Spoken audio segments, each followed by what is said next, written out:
মজার গল্প পেতে, দেখতে এবং শুনতে আমাদের চ্যানেলটি সাবস্ক্রাইব করে পাশে থাকা বেল আইকনটি ক্লিক করুন। এই যে মিস্টার, কে আপনি আর এভাবে মূর্তির মতো এখানে দাঁড়িয়ে আছেন কেন?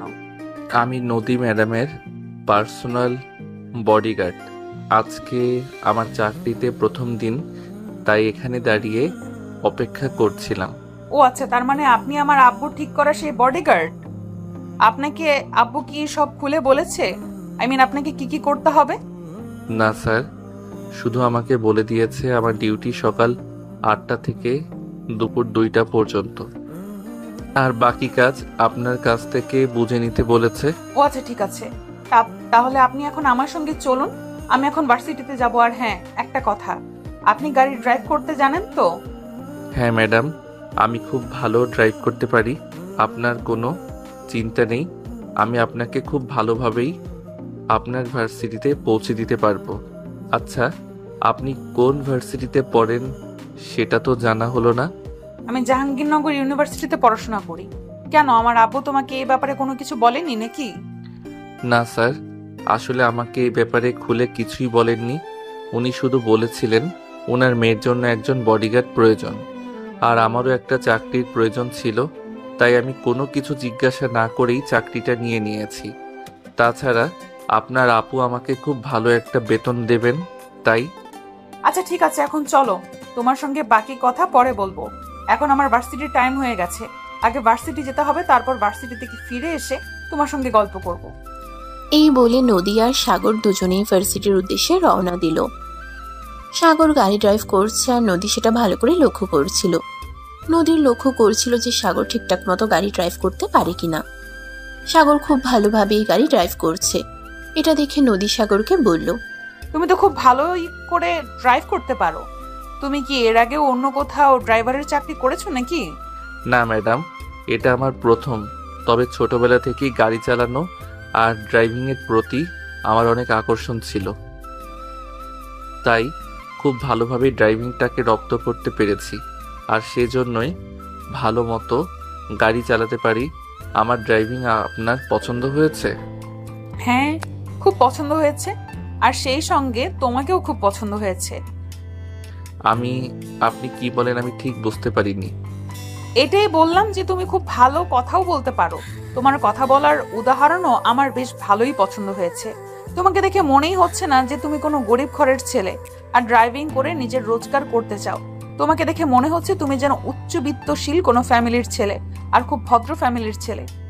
উচ্চবিত্ত ফ্যামিলির ছেলে না হলেও আমি খুব ভদ্র ফ্যামিলির ছেলে, কারণ আমার বাবা মার ছোটবেলা থেকেই আমাকে ভদ্রতা খুব ভালোভাবেই শিখিয়েছেন। যাই হোক ম্যাডাম, আমরা কথা বলতে বলতে আপনার ভার্সিটিতে চলে এসেছি। আচ্ছা ঠিক আছে, কোনো সমস্যা নেই, আমি এখন যাচ্ছি। আর হ্যাঁ, তুমি কিন্তু ঠিক দুপুর 1টার মধ্যে এখানেই অপেক্ষা করবে। দুপুর 1টার মধ্যেই আমার ক্লাস শেষ হয়ে যাবে আর আমি ভার্সিটি থেকে বাসায় চলে যাব। আর এই নাও, এখানে 100 টাকা আছে। তুমি তো মনে হয় সকালে নাস্তা করনি, কিছু কিনে খেয়ে নিও।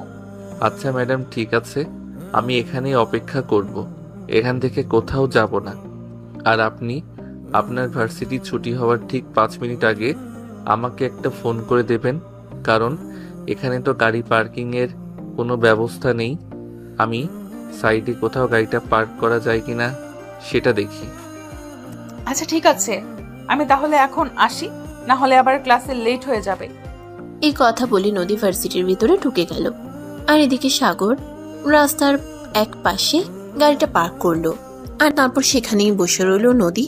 ক্যাম্পাসের ভিতরে প্রবেশ করতেই তার বান্ধবী আনিসা তাকে প্রশ্ন করলো, কি ব্যাপার দোস্ত, তোর সঙ্গে ওটা কে?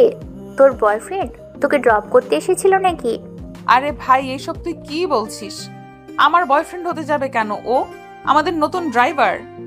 আরে বান্ধবী, এসব তুই কি বলছিস? ছেলেটাকে দেখলে তো একদমই তাদের ড্রাইভার বলে মনে হয় না। ছেলেটাকে দেখে আমার সত্যিই মনে হয়েছিল ওটা তোর বয়ফ্রেন্ড। অনেক হ্যান্ডসাম অ্যান্ড গুড লুকিং। দোস্ত, একটা কাজ করতে পারিস, ও যদি তোর ড্রাইভার হয়ে থাকে তাহলে আমার সঙ্গে একটু লাইন করার ব্যবস্থা করে দে।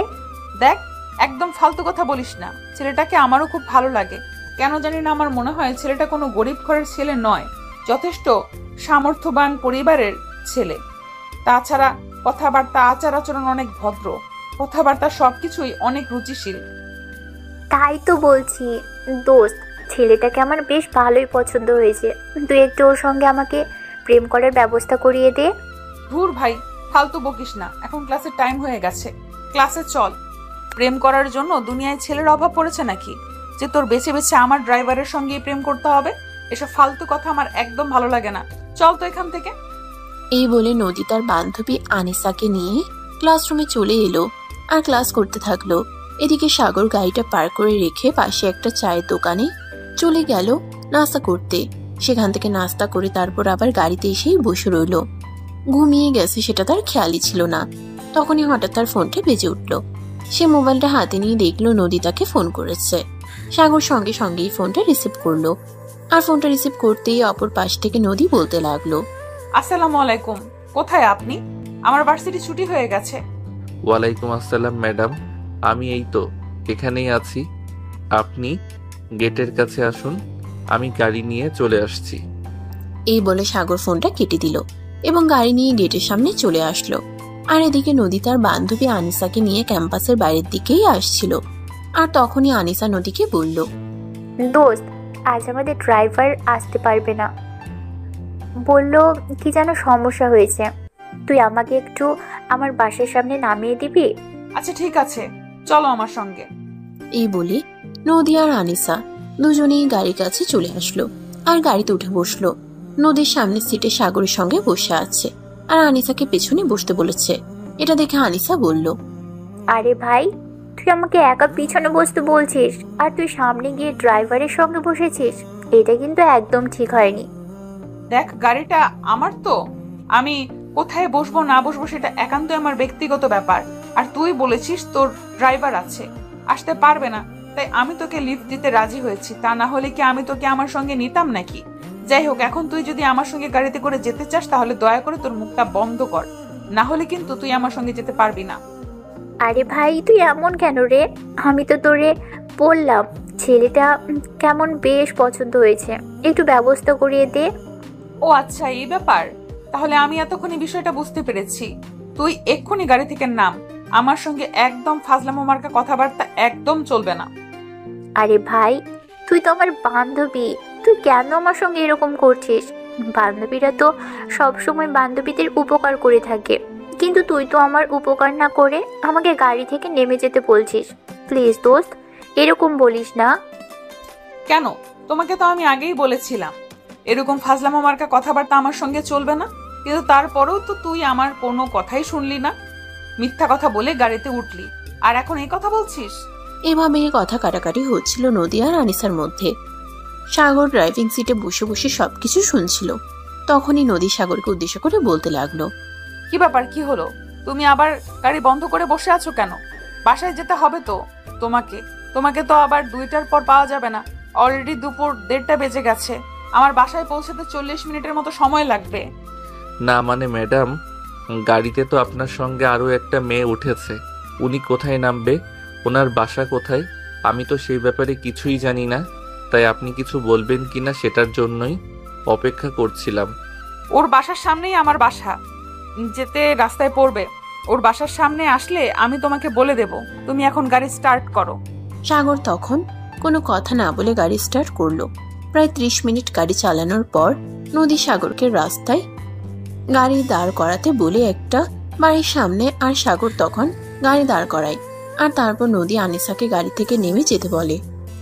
আনিসা তখন গাল ফুলিয়ে গাড়ি থেকে নেমে যায়। তারপর সাগর আবার গাড়ি চালাতে শুরু করে। দেখতে দেখতে নদীর গাড়ির সামনে চলে আসলো আর নদীকে গাড়ি থেকে নামিয়ে দিয়ে সে গাড়িটা পার্ক করে রেখে বাসা থেকে বের হয়ে চলে যেতে চাইলো। আর তখনই পিছন থেকে নদী বলল। সাগর তখন আর কোনো কথা না বলে নদীর পিছন পিছন বাড়িতে ঢুকলো আর নদীর ড্রয়িং রুমে এসে সাগরকে বলতে আরে কি ব্যাপার, তুমি চলে যাচ্ছ? আজকে চাকরিতে তোমার প্রথম দিন, সকালবেলা তো তোমার সঙ্গে কথাই বলতে পারলাম না। ভেবেছিলাম ভার্সিটির ছুটির পর তুমি বাসায় আসবে আর তখন তোমার সঙ্গে কথা বলবো।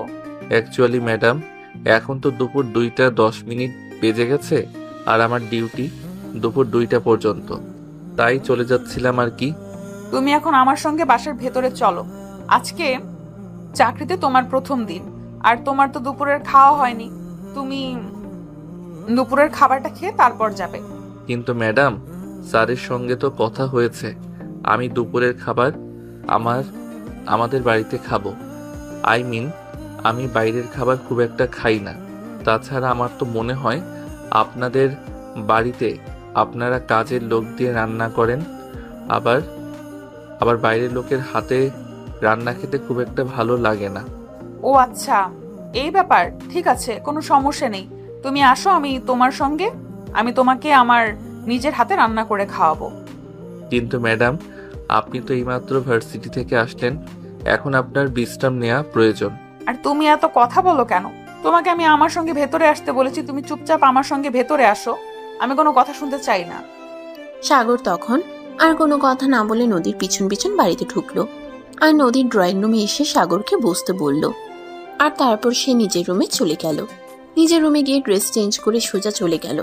তারপর সাগরের জন্য নিজের হাতের চিকেন বিরিয়ানি রান্না করলো। বেলা হয়ে গেছে, আসলে বাসায় এসে সবকিছু গোছগাছ করে রান্না করতে হয়েছে, তো তাই নদী ডাইনিং টেবিলে খাবার সাজিয়ে তারপর সাগরকে ডেকে নিল। সাগর ডাইনিং টেবিলে এসে বসলো আর চিকেন বিরিয়ানির গন্ধ শুনে এসে বলল, গন্ধ শুকে মনে হচ্ছে বেশ ভালোই হয়েছে। রান্নাটা আপনি কি সব সময় রান্না করেন নাকি? আরে না, একদমই নাই। সব সময় রান্না করতে যাব কেন?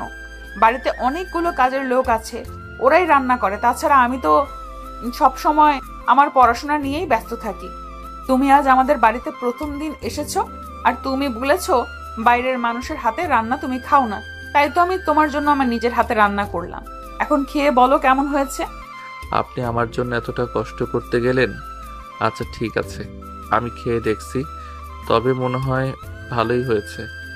আরে বাবা, আগে খেয়ে তো দেখো কেমন হয়েছে, তারপর না হয় বলো। সাগর তখন আর কোনো কথা না বলে চুপচাপ খাওয়া শুরু করলো। বিরিয়ানি হেভি টেস্টি হয়েছিল। সাগর পুরো প্লেট একেবারে শেষ করে দিল। এটা দেখে নদী বলতে লাগলো, এই নাও, আর একটু নাও। আমার মনে হয় তোমার কাছে এটা খুব ভালো লেগেছে। হ্যাঁ ম্যাডাম, আপনি একদম ঠিক কথাই বলেছেন, এটা অনেক ভালো লেগেছে। তাছাড়া আমার তো মনে হচ্ছে এটা কোনো পাকা রাঁধুনির হাতের রান্না। হয়েছে, এত প্রশংসা করতে হবে না, এখন চুপচাপ খেয়ে নাও। সাগর তখন আর কোনো কথা না বলে চুপচাপ খেতে লাগলো। খাওয়া শেষ হলে তারপর নদীর কাছ থেকে বিদায় নিয়ে বাসায় চলে আসলো। বাসায় আসতেই তার আম্মু তাকে দেখে রাগান্বিত কণ্ঠে বলতে লাগলো, কি ব্যাপার, তুই এতক্ষণ কোথায় ছিলি? সকালবেলা ঘুম থেকে উঠে কাউকে কিছু না বলে কোথায় চলে গেছিলি? আমার একটা কাজ ছিল, কাজ করতে গিয়েছিলাম। আর হ্যাঁ, আব্বুকে বলে দিও এখন থেকে আর আমাকে বসিয়ে বসিয়ে খাওয়াতে হবে না। আমি একটা চাকরি জোগাড় করেছি, এখন থেকে আমি চাকরি করেই খেতে পারবো। মানেটা কি? কি বলছিস? আমি তো কিছুই বুঝতে পারছি না। আর তুই এতক্ষণ কোথায় ছিলি সেটা অন্তত আমাকে বল। আমি সে কখন থেকে তোকে ফোন দিচ্ছিলাম, কিন্তু তোর ফোন বারবার সুইচ অফ বলছিল। কি সমস্যা তোর? বললাম না আমি একটা চাকরি জোগাড় করেছি আর চাকরি করতে গিয়েছিলাম। তোমরা তো আমাকে প্রতিদিন খোটা দাও, আমি তোমাদের কামাই বসে বসে খাই, নিজে কিছু করে খেতে পারি না কেন? ও আচ্ছা, এ কথা আমরা সব সময় তোকে মজা করেই কথাটা বলি, আর সেজন্য তুই চাকরি করতে চলে যাবি? তুই আমাদের একমাত্র সন্তান, আমাদের অর্থবিত্ত, টাকা পয়সা কোনটার কমতি আছে যে তোকে বাইরে গিয়ে চাকরি করে খেতে হবে? না, ওই যে আমি পড়াশোনা করতে চাই, আর তোমরা সব সময় বলো পড়াশোনার পাশাপাশি ব্যবসার দেখাশোনা করতে। আমি ব্যবসার ব পর্যন্ত বুঝি না, আর সেখানে ব্যবসা করব কিভাবে? তাই আর তোমাদের সঙ্গে ঝামেলা না করে চাকরি করতে চলে গিয়েছি। আর হ্যাঁ, আব্বুকে বলে দিও আমি মাসে 40,000 টাকা বেতন পাবো, আর আমার ডিউটি মাত্র 6 ঘন্টা। আরে বাবা, এসব থেকে কি বলছিস? তোর কি মাথা খারাপ হয়ে গেছে নাকি? যেখানে তোর বাবার কোম্পানিতে কয়েক হাজার শ্রমিক কাজ করে, আর সেখানে তুই কিনা অন্য কোথাও গিয়ে চাকরি করবি, তাও আবার 40,000 টাকা বেতনে? হ্যাঁ, আমি চাকরি করব, আর চাকরির পয়সা দিয়ে আমি আমার পড়াশোনার খরচ চালাতে পারবো। আমি আর তোমাদেরকে কোনো ঝামেলায় ফেলবো না। তাছাড়া 40,000 টাকা আমার জন্য পড়াশোনা আর নিজের খরচের জন্য যথেষ্ট। তাই তোমাদেরকে আর বিরক্ত করব না টাকা পয়সা নিয়ে। আরে ভাইয়া, এসব তুই কি বলছিস? তোর কি মাথা খারাপ হয়ে গেছে নাকি? আব্বু না হয় মজা করে এসব কথা বলে, আর তাই বলে তুই বাইরে চাকরি করতে চলে যাবি? ভাইয়া, এরকম করিস না, আব্বু শুনলে কিন্তু খুব রাগ করবে। সে যা ইচ্ছা তাই করুক, তাতে আমার কিছুই যায় আসে না। আমি কারোর কোনো কথা শুনবো না। আমি আমার মতোই চলবো, বুঝতে পেরেছিস? ভাইয়া, আমার মনে হয় সত্যি তোর মাথা খারাপ হয়ে গেছে। যেখানে আমাদের টাকা পয়সার অভাব নেই, সেখানে তুই অন্যের অধীনস্থ হয়ে চাকরি করবি? এটা আমরা মেনে নিতে পারছি না। তোদের মেনে নেওয়া না নেওয়ায় আমার কিছুই যায় আসে না। তোরা মেনে নিলে নিতে পারিস, না নিলে নাই, তাতে আমার কি। আর হ্যাঁ, আমি এখন রুমে যাচ্ছি, ঘুমাবো। দয়া করে কেউ আমায় বিরক্ত করবি না। সত্যি আমার ছেলেটার মাথা নষ্ট হয়ে গেছে। আচ্ছা ঠিক আছে, আমরা কেউ তোকে বিরক্ত করব না, কিন্তু এখন তো বিকাল 4টা বেজে গেছে। তুই দুপুরের খাবারটা অন্তত খেয়ে যা। না, সেটার কোনো প্রয়োজন হবে না, আমি খাবার খেয়ে এসেছি। এরপর সাগর কাউকে আর কোনো কথা বলার সুযোগ না দিয়ে সেখান থেকে সোজা নিজের রুমে চলে গেল আর দরজা আটকে দিয়ে ঘুমিয়ে পড়ল। এদিকে সাগরের আম্মু তার ছোট বোনকে বলতে লাগলো, কি হলো ছেলেটা, সেই তো বুঝতেই পারছি না। আচ্ছা, ও কোথায় চাকরি নিয়েছে বা কোথায় চাকরি করছে, এ ব্যাপারে তোকে কি কিছু বলছে? না, আমি জানলে কি তোমার ছেলেকে চাকরি করতে যেতে দিতাম নাকি? আমাকে তো এ ব্যাপারে কিছুই বলেনি। আচ্ছা ঠিক আছে, সমস্যা নেই। তোর আব্বু বাসায় আসুক, তোর আব্বুর সঙ্গে কথা বলতে হবে। এখন আর তোর আব্বুর সঙ্গে এ ব্যাপারে কথা না বললে হবে না। কিন্তু আমার মনে হয় আব্বুর সঙ্গে কথা বলেও সেরকম কোনো লাভ হবে না, কারণ তুমি তো ভাইয়াকে খুব ভালো করেই জানো। ভাইয়া কারো কথাই শোনে না, তার মাথায় যখন যেটা ওঠে তখন সে সেটাই করে। আশেপাশের মানুষ তাকে কি বলল না বলল সে ব্যাপারে সে বিন্দু মাত্র পরোয়া করে না। এইভাবেই মা নিয়ে কথা বলতে লাগলো। কিছুক্ষণের মধ্যেই সাগরের আব্বু অফিস থেকে বাসে ফিরে আসলো। সাগরের আম্মু আর তার ছোট বোন দুজনেই ড্রয়িং রুমে চিন্তিত মনে বসেছিল। এটা দেখে সাগরের আব্বু বলল, কি ব্যাপার, কি হয়েছে? তোমরা মা মেয়ে এভাবে এখানে চিন্তিত হয়ে বসে আছো কেন? কোনো সমস্যা হয়েছে নাকি? সমস্যা হয়েছে কি না এটা তুমি আমাদেরকে জিজ্ঞাসা করছো? তুমি ছেলেটাকে প্রতিদিন বলতে পড়াশোনার ফাঁকে ব্যবসার দেখাশোনা করতে, কিন্তু ছেলে ব্যবসা করবে না, তাই এখন সে অন্যত্র চাকরি নিয়েছে। তাহলে তো ভালোই হয়েছে। অনার্স থার্ড ইয়ারে পড়াশোনা করা ছেলেটাকে যখন বললাম ব্যবসার দেখাশোনা করতে, সে পারবে না, এখন সে অন্যের ওখানে গিয়ে চাকরি করতে পারবে। তাহলে এখানে আমার আর কি বলার আছে? তোমার ছেলের যা ভালো মনে হয় তাই করতে দাও, কারণ তোমার ছেলে তো এখন বড় হয়ে গেছে।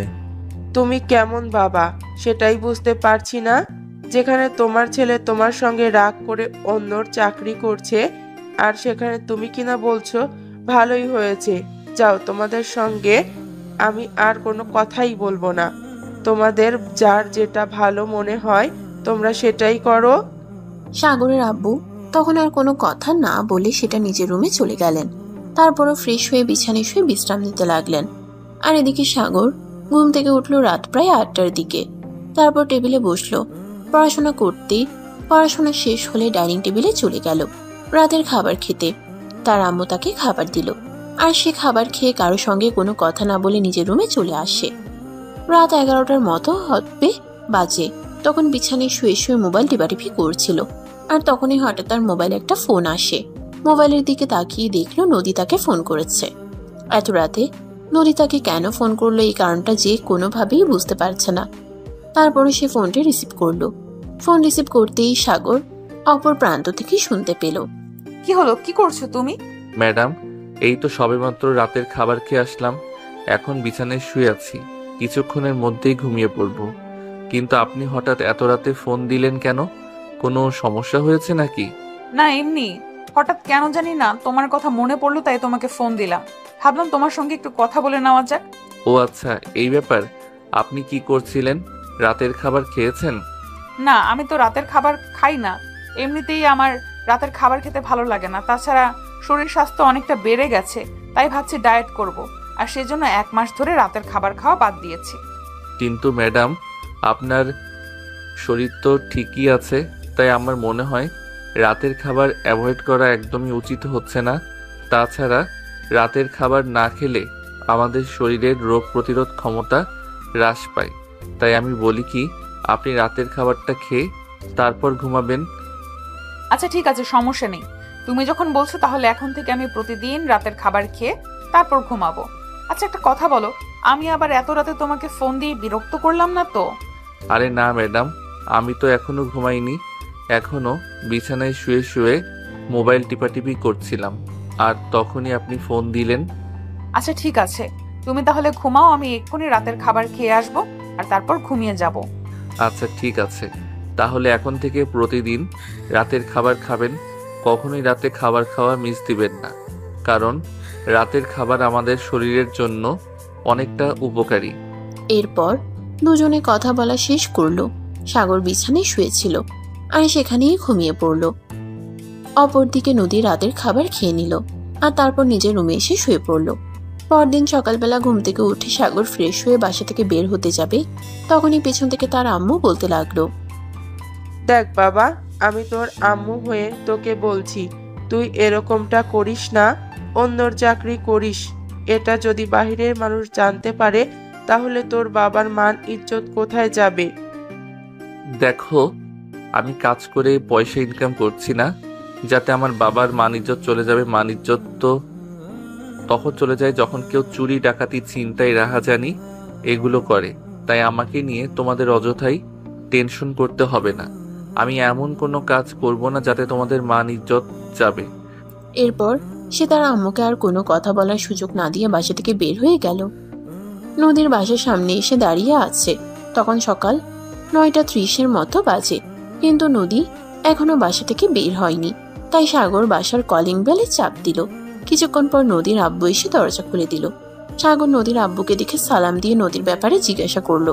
আসসালামু আলাইকুম স্যার, নদী ম্যাডাম কোথায়? ওনার তো ভার্সিটি টাইম হয়ে গেছে, উনি এখনো বাসা থেকে বের হননি কেন? ওয়ালাইকুম আসসালাম। আমি তো বলতে পারছি না, আমি তো এইমাত্র ঘুম থেকে উঠলাম। তুমি একটু ড্রয়িং রুমে এসে বসো, আমি নদীকে ডেকে দিচ্ছি। আচ্ছা আঙ্কেল, ঠিক আছে, আমি এখানে বসছি। এই বলে নদীর আব্বু নদীর রুমের দিকে যেতে যাবে, তখনই নদীর রুম থেকে বের হলো আর সাগরকে দেখিয়ে বলতে লাগলো, আই এম সরি, আসলে আমার ঘুম থেকে উঠতে লেট হয়ে গেছে। যাই হোক, এখন চলো তাড়াতাড়ি, তা না হলে ভার্সিটিতে লেট হয়ে যাবে।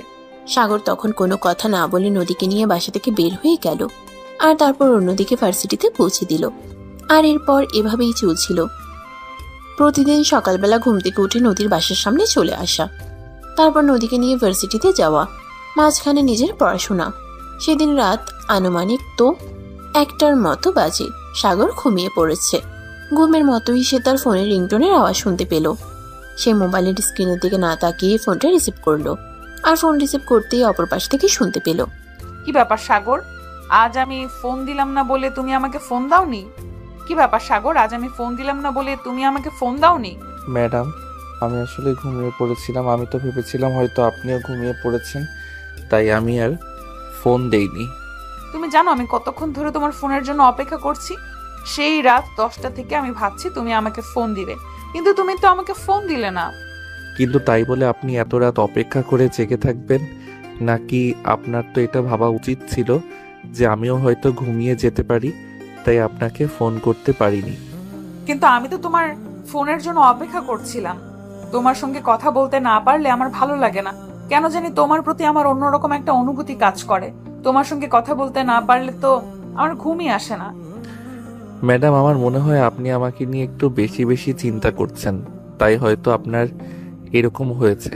আমি বলি কি, আপনি আমাকে নিয়ে চিন্তা করাটা একটু কমিয়ে দিন, তাহলে হয়তো আপনি সুস্থভাবে বেঁচে থাকতে পারবেন। হ্যাঁ, তুমি যেরকমটা ভাবছো ঠিক সেরকমটাই। কারণ আমি জানি তোমার সব কিছু বোঝার মতো যথেষ্ট বয়স হয়েছে, তাই আমি তোমাকে এই ব্যাপারে বললাম। দেখো, আমি সত্যি বলছি, তোমার সঙ্গে কথা না বলতে পারলে আমার একটুও ভালো লাগে না। আমার ঘুম আসে না, কোনো কিছুই করতে মন চায় না।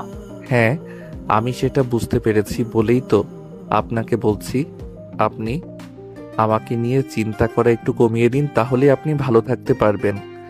আমার মনে হয় তাই আপনাকে বললাম। কিন্তু আমি তোমার সঙ্গে কথা না বলতে থাকলে থাকতে পারবো না। আমি সত্যি বলছি, জানি না এটাকে কি বলে।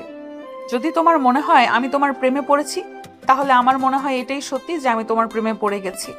ম্যাডাম, ভুলে যাবেন না আমি আপনার বডিগার্ড। আপনাকে সুরক্ষা দেওয়া আমার দায়িত্ব। আমার বাবা আপনাকে সুরক্ষা দেওয়ার জন্য আমাকে রেখেছেন। আপনাকে ভার্সিটি পৌঁছে দেওয়া এবং ভার্সিটি থেকে বাসা পর্যন্ত পৌঁছে দেওয়া আমার দায়িত্ব। আমি জানি না কেন আমার সঙ্গে এরকম হচ্ছে, কিন্তু আমি সত্যি বলছি আমি তোমায় ভালোবেসে ফেলেছি।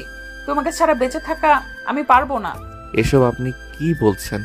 আপনার কি মাথা নষ্ট হয়ে গেছে নাকি?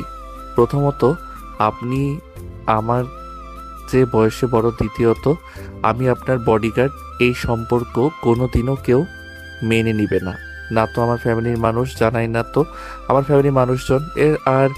এর মধ্যে সবচেয়ে বড় বাধা সেটা হলো আপনি আমার মালকিন আর আমি আপনার বডিগার্ড। প্রেম ভালোবাসা এসব কোনো বিষয় না। তাছাড়া আমি তোমাকে ভালোবাসি, আর আমার ভালোবাসার মাঝখানে কোনো বাধা আছে আমি সেটা পরোয়া করব না।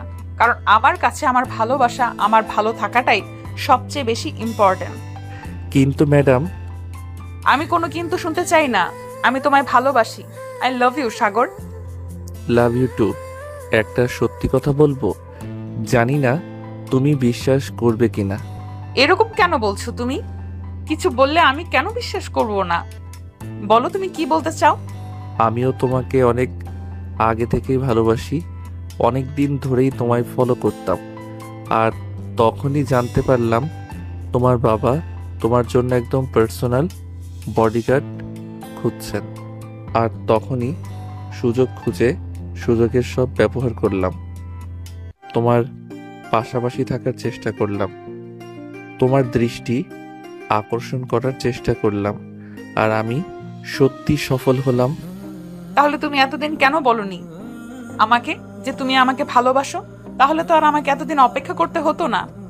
ওই যে, তুমি কোটিপতি বাবার একমাত্র আদরের সন্তান, আর আমি গরিব ঘরে জন্ম নেওয়া এক ছেলে। তোমার আমার এই সম্পর্ক কোনোদিনও কেউ মেনে নিবে না। তাছাড়া আমি যদি হুট করে তোমাকে প্রপোজ করতাম, তাহলে তুমি যে আমায় অ্যাকসেপ্ট করতে তার তো কোনো গ্যারান্টি নেই। তাই আমি তোমার পাশাপাশি থেকে তোমার দৃষ্টি আকর্ষণ করতে চেয়েছিলাম।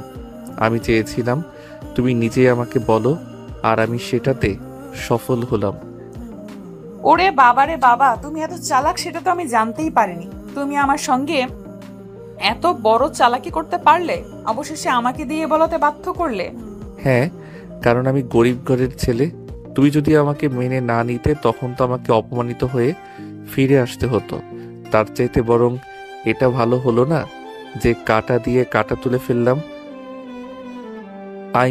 তোমাকে দিয়ে তোমার ভালোবাসার কথা স্বীকার করিয়ে নিলাম। তুমি খুব চালাক, এটা সত্যিই মানতে হবে। তারপর দুজনে কথা বলতে শুরু করলো। তাদের কথা যেন শেষই হচ্ছিল না। কথা বলতে বলতেই ফজরের আজান দিয়ে দিচ্ছে। ফজরের আজান দেওয়ার পর দুজনে কথা বলা শেষ করে এবং ফোন রেখে ঘুমিয়ে যায়। পরের দিন সকালবেলা যখন ঘুম ভাঙলো, তখন সকাল 10টা বেজে গেছে।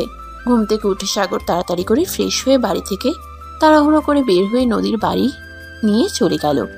নদী যখন বাসার বাইরে দাঁড়িয়ে আছে, সাগর নদীকে দেখেই বলল, আই এম সরি, আসলে ঘুম থেকে উঠতে লেট হয়ে গেছে। প্লিজ এবারের মতো আমাকে ক্ষমা করে দেওয়া যায় না? আরে না বাবা, ঠিক আছে, কোনো সমস্যা নেই। আজকে আমারও ঘুম থেকে উঠতে লেট হয়ে গেছে, তাই দেখো আমি কিন্তু ভার্সিটিতে যাওয়ার জন্য তৈরি হইনি। আমি আজ তোমাকে নিয়ে একটু বাইরে ঘুরতে যাব।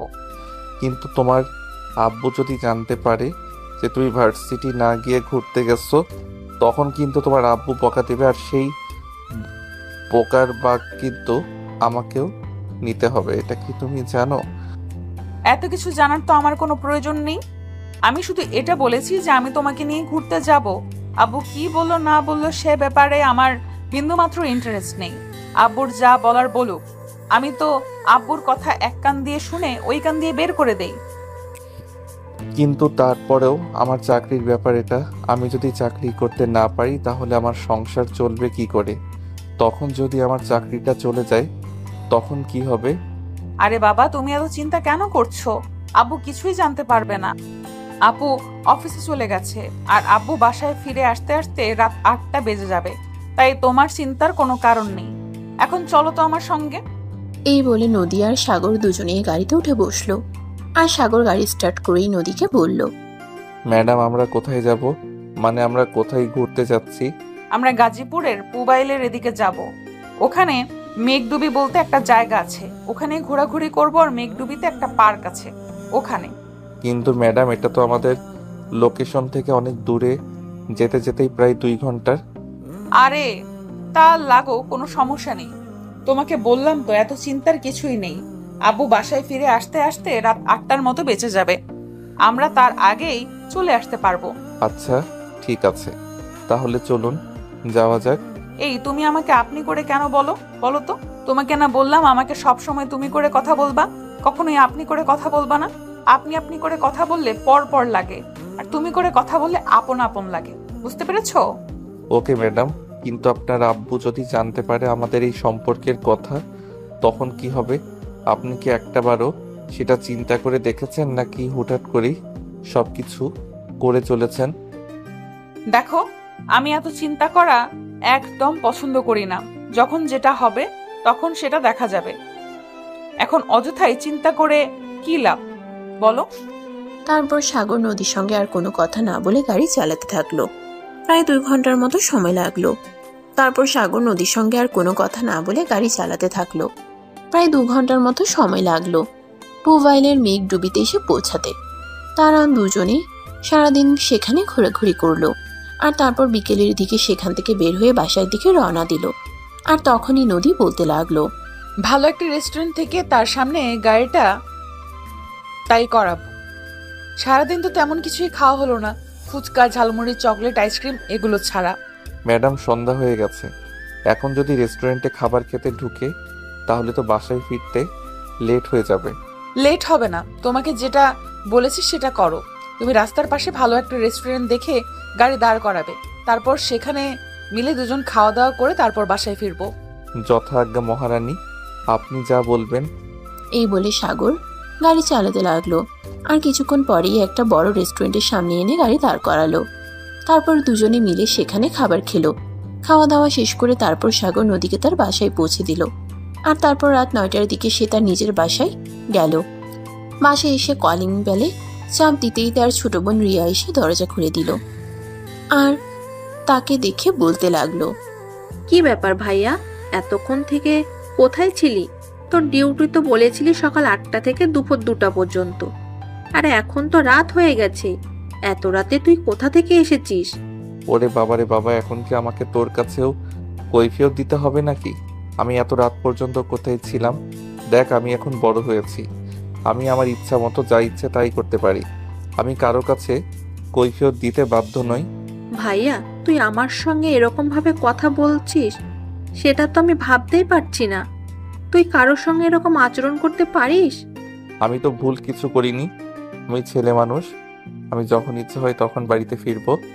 আমি কেন এ ব্যাপারে কারো কাছে কোনো কৈফিয়ত দিতে যাব? আই অ্যাম সরি, আমি তোকে আর কখনো এ ব্যাপারে প্রশ্ন করব না। এই বলে রিয়া কান্না করতে করতে নিজের রুমে চলে গেল। আর তখনই তার আম্মু তার রুমের পাশ দিয়ে যাচ্ছিল। রিয়াকে কান্না করতে দেখে তিনি প্রশ্ন করলেন, কি রে রিয়া, কি হয়েছে তোর? তুই এভাবে কান্না করছিস কেন? তখন তো কখনো এভাবে কান্না করতে দেখা যায় না। কেউ কি তোকে কিছু বলেছে নাকি?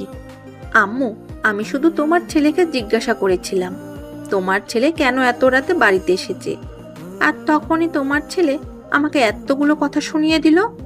এই বলে সাগরের আম্মু তখনই সাগরের রুমে চলে গেল। সাগর ততক্ষণে ফ্রেশ হয়ে রুমে এসেছে বিশ্রাম নেওয়ার জন্য। আর তখনই সাগর তার আম্মুকে দেখে বলল, কি ব্যাপার আম্মু, কি হয়েছে? তুমি কেন হঠাৎ আমার রুমে? কেন, তোর রুমে এসে কি ভুল কিছু করে ফেললাম নাকি? তুই রিয়াকে কি বলেছিস মেয়েটা এভাবে কান্না করছে? আই এম সরি আম্মু, আসলে আমার মেজাজ ঠিক ছিল না। কি বলতে কি বলে ফেলেছি আমার নিজেরই মনে নেই। ঠিক আছে, তুমি যাও, আমি দেখছি রিয়ার কি হয়েছে। কি রে রিয়া, তোর আবার কি হলো? তুই এভাবে কান্না করছিস কেন? আমি কেন কান্না করছি সেই কৈফিয়ত তো আমি তোকে দিতে যাব না। এটা আমার ব্যক্তিগত ব্যাপার। তুই আমার রুমে কেন এসেছিস? আমার রুম থেকে বেরিয়ে চলে যা। আমি তোর চেহারাটাও দেখতে চাই না। আই এম সো সরি বোন আমার, তুই আমার সঙ্গে এভাবে রাগ করে থাকিস না। আসলে আমার মেজাজ ঠিক ছিল না, তোকে কি বলতে গিয়ে কি বলে ফেলেছি। I am so sorry, please আমাকে ক্ষমা করে দে এবারের মতো। আমি তোকে এইটুকু প্রশ্ন জিজ্ঞাসা করেছি, তাই বলে তুই আমাকে এভাবে মেজাজ দেখাবি? এটা তো আমি কল্পনাও করতে পারিনি। বললাম তো সরি, প্লিজ এবারের মতো আমাকে ক্ষমা করে দে, আর কখনোই তোর সঙ্গে এরকম আচরণ করব না, প্লিজ এটাই শেষবার। ঠিক আছে, আমি তোকে ক্ষমা করে দেব, তবে একটা মাত্র শর্তে। আগামীকাল বিকালে তুই আমাকে ঘুরতে নিয়ে যাবি। আচ্ছা ঠিক আছে, কোনো সমস্যা নেই, তোকে নিয়ে আমি ঘুরতে যাব। এই বলে সাগর নিজের রুমে চলে গেল, আর তারপর নদীর সঙ্গে বেশ কিছুক্ষণ কথা বলে ঘুমিয়ে পড়ল। পরের দিন সকালবেলা আবার সে তার ডিউটিতে চলে গেল। সেদিন ভার্সিটি শেষ করে নদীকে বাসে পৌঁছে দিয়ে সাগর নিজের বাসে চলে আসবে। তখনই নদী পিছন থেকে বলল, চলো না কোথাও, আবার আমরা কোথাও থেকে ঘুরে আসি, ভালো লাগবে। I am so sorry baby, এটা আমার দ্বারা আজ আর হচ্ছে না, কারণ আমার ছোট বোন বলেছে ওকে নিয়ে আজ আমার ঘুরতে যেতে হবে। আর আমি যদি ওকে নিয়ে ঘুরতে না যাই তাহলে বেচারি খুব কষ্ট পাবে, তাই তোমাকে নিয়ে অন্য একদিন ঘুরতে যাব। আজ ছোট বোনকে সময় দিতে হবে। আচ্ছা ঠিক আছে, আমরা না হয় কয়েকদিন পর আবার ঘুরতে যাব। আজ তুমি তোমার ছোট বোনকে সময় দাও। Okay baby, love you so much. সাগর নদীকে জড়িয়ে ধরে একটা কিস করে, তারপর নদীর কাছ থেকে বিদায় নিয়ে বাড়িতে চলে আসলো। বাড়িতে এসে দেখতে পেল তার ছোট বোন অনেকক্ষণ ধরে রেডি হয়ে বসে আছে। তার ছোট বোনকে দেখে সাগর বলতে লাগলো, ওরে বাবা রে বাবা, তোরা মেয়ে মানুষ পারিসও বটে, কোথাও ঘুরতে যাবে বলে 1 ঘন্টা আগে রেডি হয়ে বসে থাকতে হবে নাকি? দেখ ভাইয়া, তুই খুব ভালো করে জানিস আমরা মেয়ে মানুষ, আমাদের সাজুগুজু করতে অনেকক্ষণ সময় লাগে। তুই তো বাসায় এসে তাড়াহুড়ো শুরু করে দিবি, তাই আমি আগে থেকে রেডি হয়ে বসেছিলাম যাতে তোর কোনো কথা শুনতে না হয়। এখন চল, তা না হলে আবার বাসায় ফিরে আসতে দেরি হয়ে যাবে। এই বলে সাগর আর তার ছোট বোন রিয়া দুজনেই বাসা থেকে বের হয়ে গেল গাড়ি নিয়ে ঘুরতে। এদিকে নদী কোনো একটা জরুরি কাজে বাসা থেকে বের হয়েছিল। তখন হঠাৎ সে সাগরকে দেখতে পেল গাড়ি চালাচ্ছে। এটা দেখে সে অনেকটাই অবাক হয়ে গেল। যে ছেলেটা গরিব ঘরের সন্তান, তার বডিগার্ডের চাকরি করছে, সে গাড়ি নিয়ে কোথা থেকে বের হলো। তখনই নদী মোবাইলে সাগরকে ফোন দিল। সাগর ফোনটা রিসিভ করতে অপর প্রান্ত থেকে শুনতে পেল, সাগর, তুমি এখন কোথায় আছো? এই তো, আমি আমার ছোট বোনকে নিয়ে ঘুরতে বের হয়েছি। কেন, কি হয়েছে? না কিছু না, এমনি। আসলে তোমাদের কি নিজেদের গাড়ি আছে? আরে না ম্যাডাম, আমাদের নিজেদের গাড়ি কোথা থেকে আসবে, যেখানে আমাদের নুন আনতে পান্তা ফুরায়। আপনার বাড়িতে চাকরি করি, সেখানে আমি নিজের গাড়ি কোথা থেকে পাবো? না মানে আসলে রাস্তায় দেখলাম তোমার মতোই একজন গাড়ি চালিয়ে যাচ্ছে। আমি চেহারাটা ভালো করে লক্ষ্য করতে পারিনি, তাই ভাবলাম তুমি কিনা, সেটা শিওর হয়ে নেওয়া যাক। আরে ম্যাডাম, আপনার কি মাথা খারাপ হয়ে গেছে নাকি?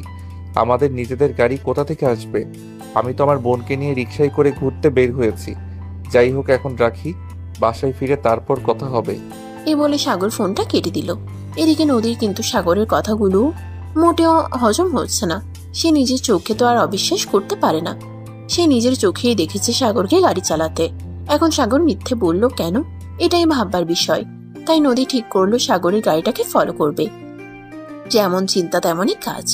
তাই সে উবার ডেকে উবার নিয়ে সাগরের গাড়িটাকে ফলো করতে লাগলো। সাগর তার বোনকে নিয়ে একটা রেস্টুরেন্টে এসে ঢুকছে। দুজনে খাবার খাচ্ছে, তখনই পেছন থেকে নদী বলল, বাবা, মিস্টার সাগর, আপনি নাকি গরিব ঘরের সন্তান, তাহলে 5 স্টার হোটেলে বোনকে নিয়ে খাবার খাচ্ছেন কি করে? আরে ম্যাডাম, আপনি এখানে? আপনি কি আমায় ফলো করছিলেন নাকি? মিথ্যে কথা কেন বলবো? হ্যাঁ, আমি সত্যিই তোমাকে ফলো করছিলাম। আর যদি ফলো না করতাম তাহলে কি তোমার এই আসল রূপটা দেখতে পেতাম? তুমি আমার সঙ্গে দিনের পর দিন মিথ্যা কথা বলে গেছো। এতদিন তোমার মিথ্যে কথা বলতে একটু রুচিতে বাঁধেনি? কি করে তুমি একটা মেয়ের সঙ্গে এইভাবে দিনের পর দিন মিথ্যা কথা বলতে পারলে? ম্যাডাম, আমি মিথ্যে কথা কেন বলতে যাব? আপনি তো জানেন গতকাল আমি বেতনের টাকা পেয়েছি, আর আমার বোন 5 স্টার হোটেলে কিছু খেতে চাইলেও তাই বোনকে নিয়ে খাওয়াতে আসলাম।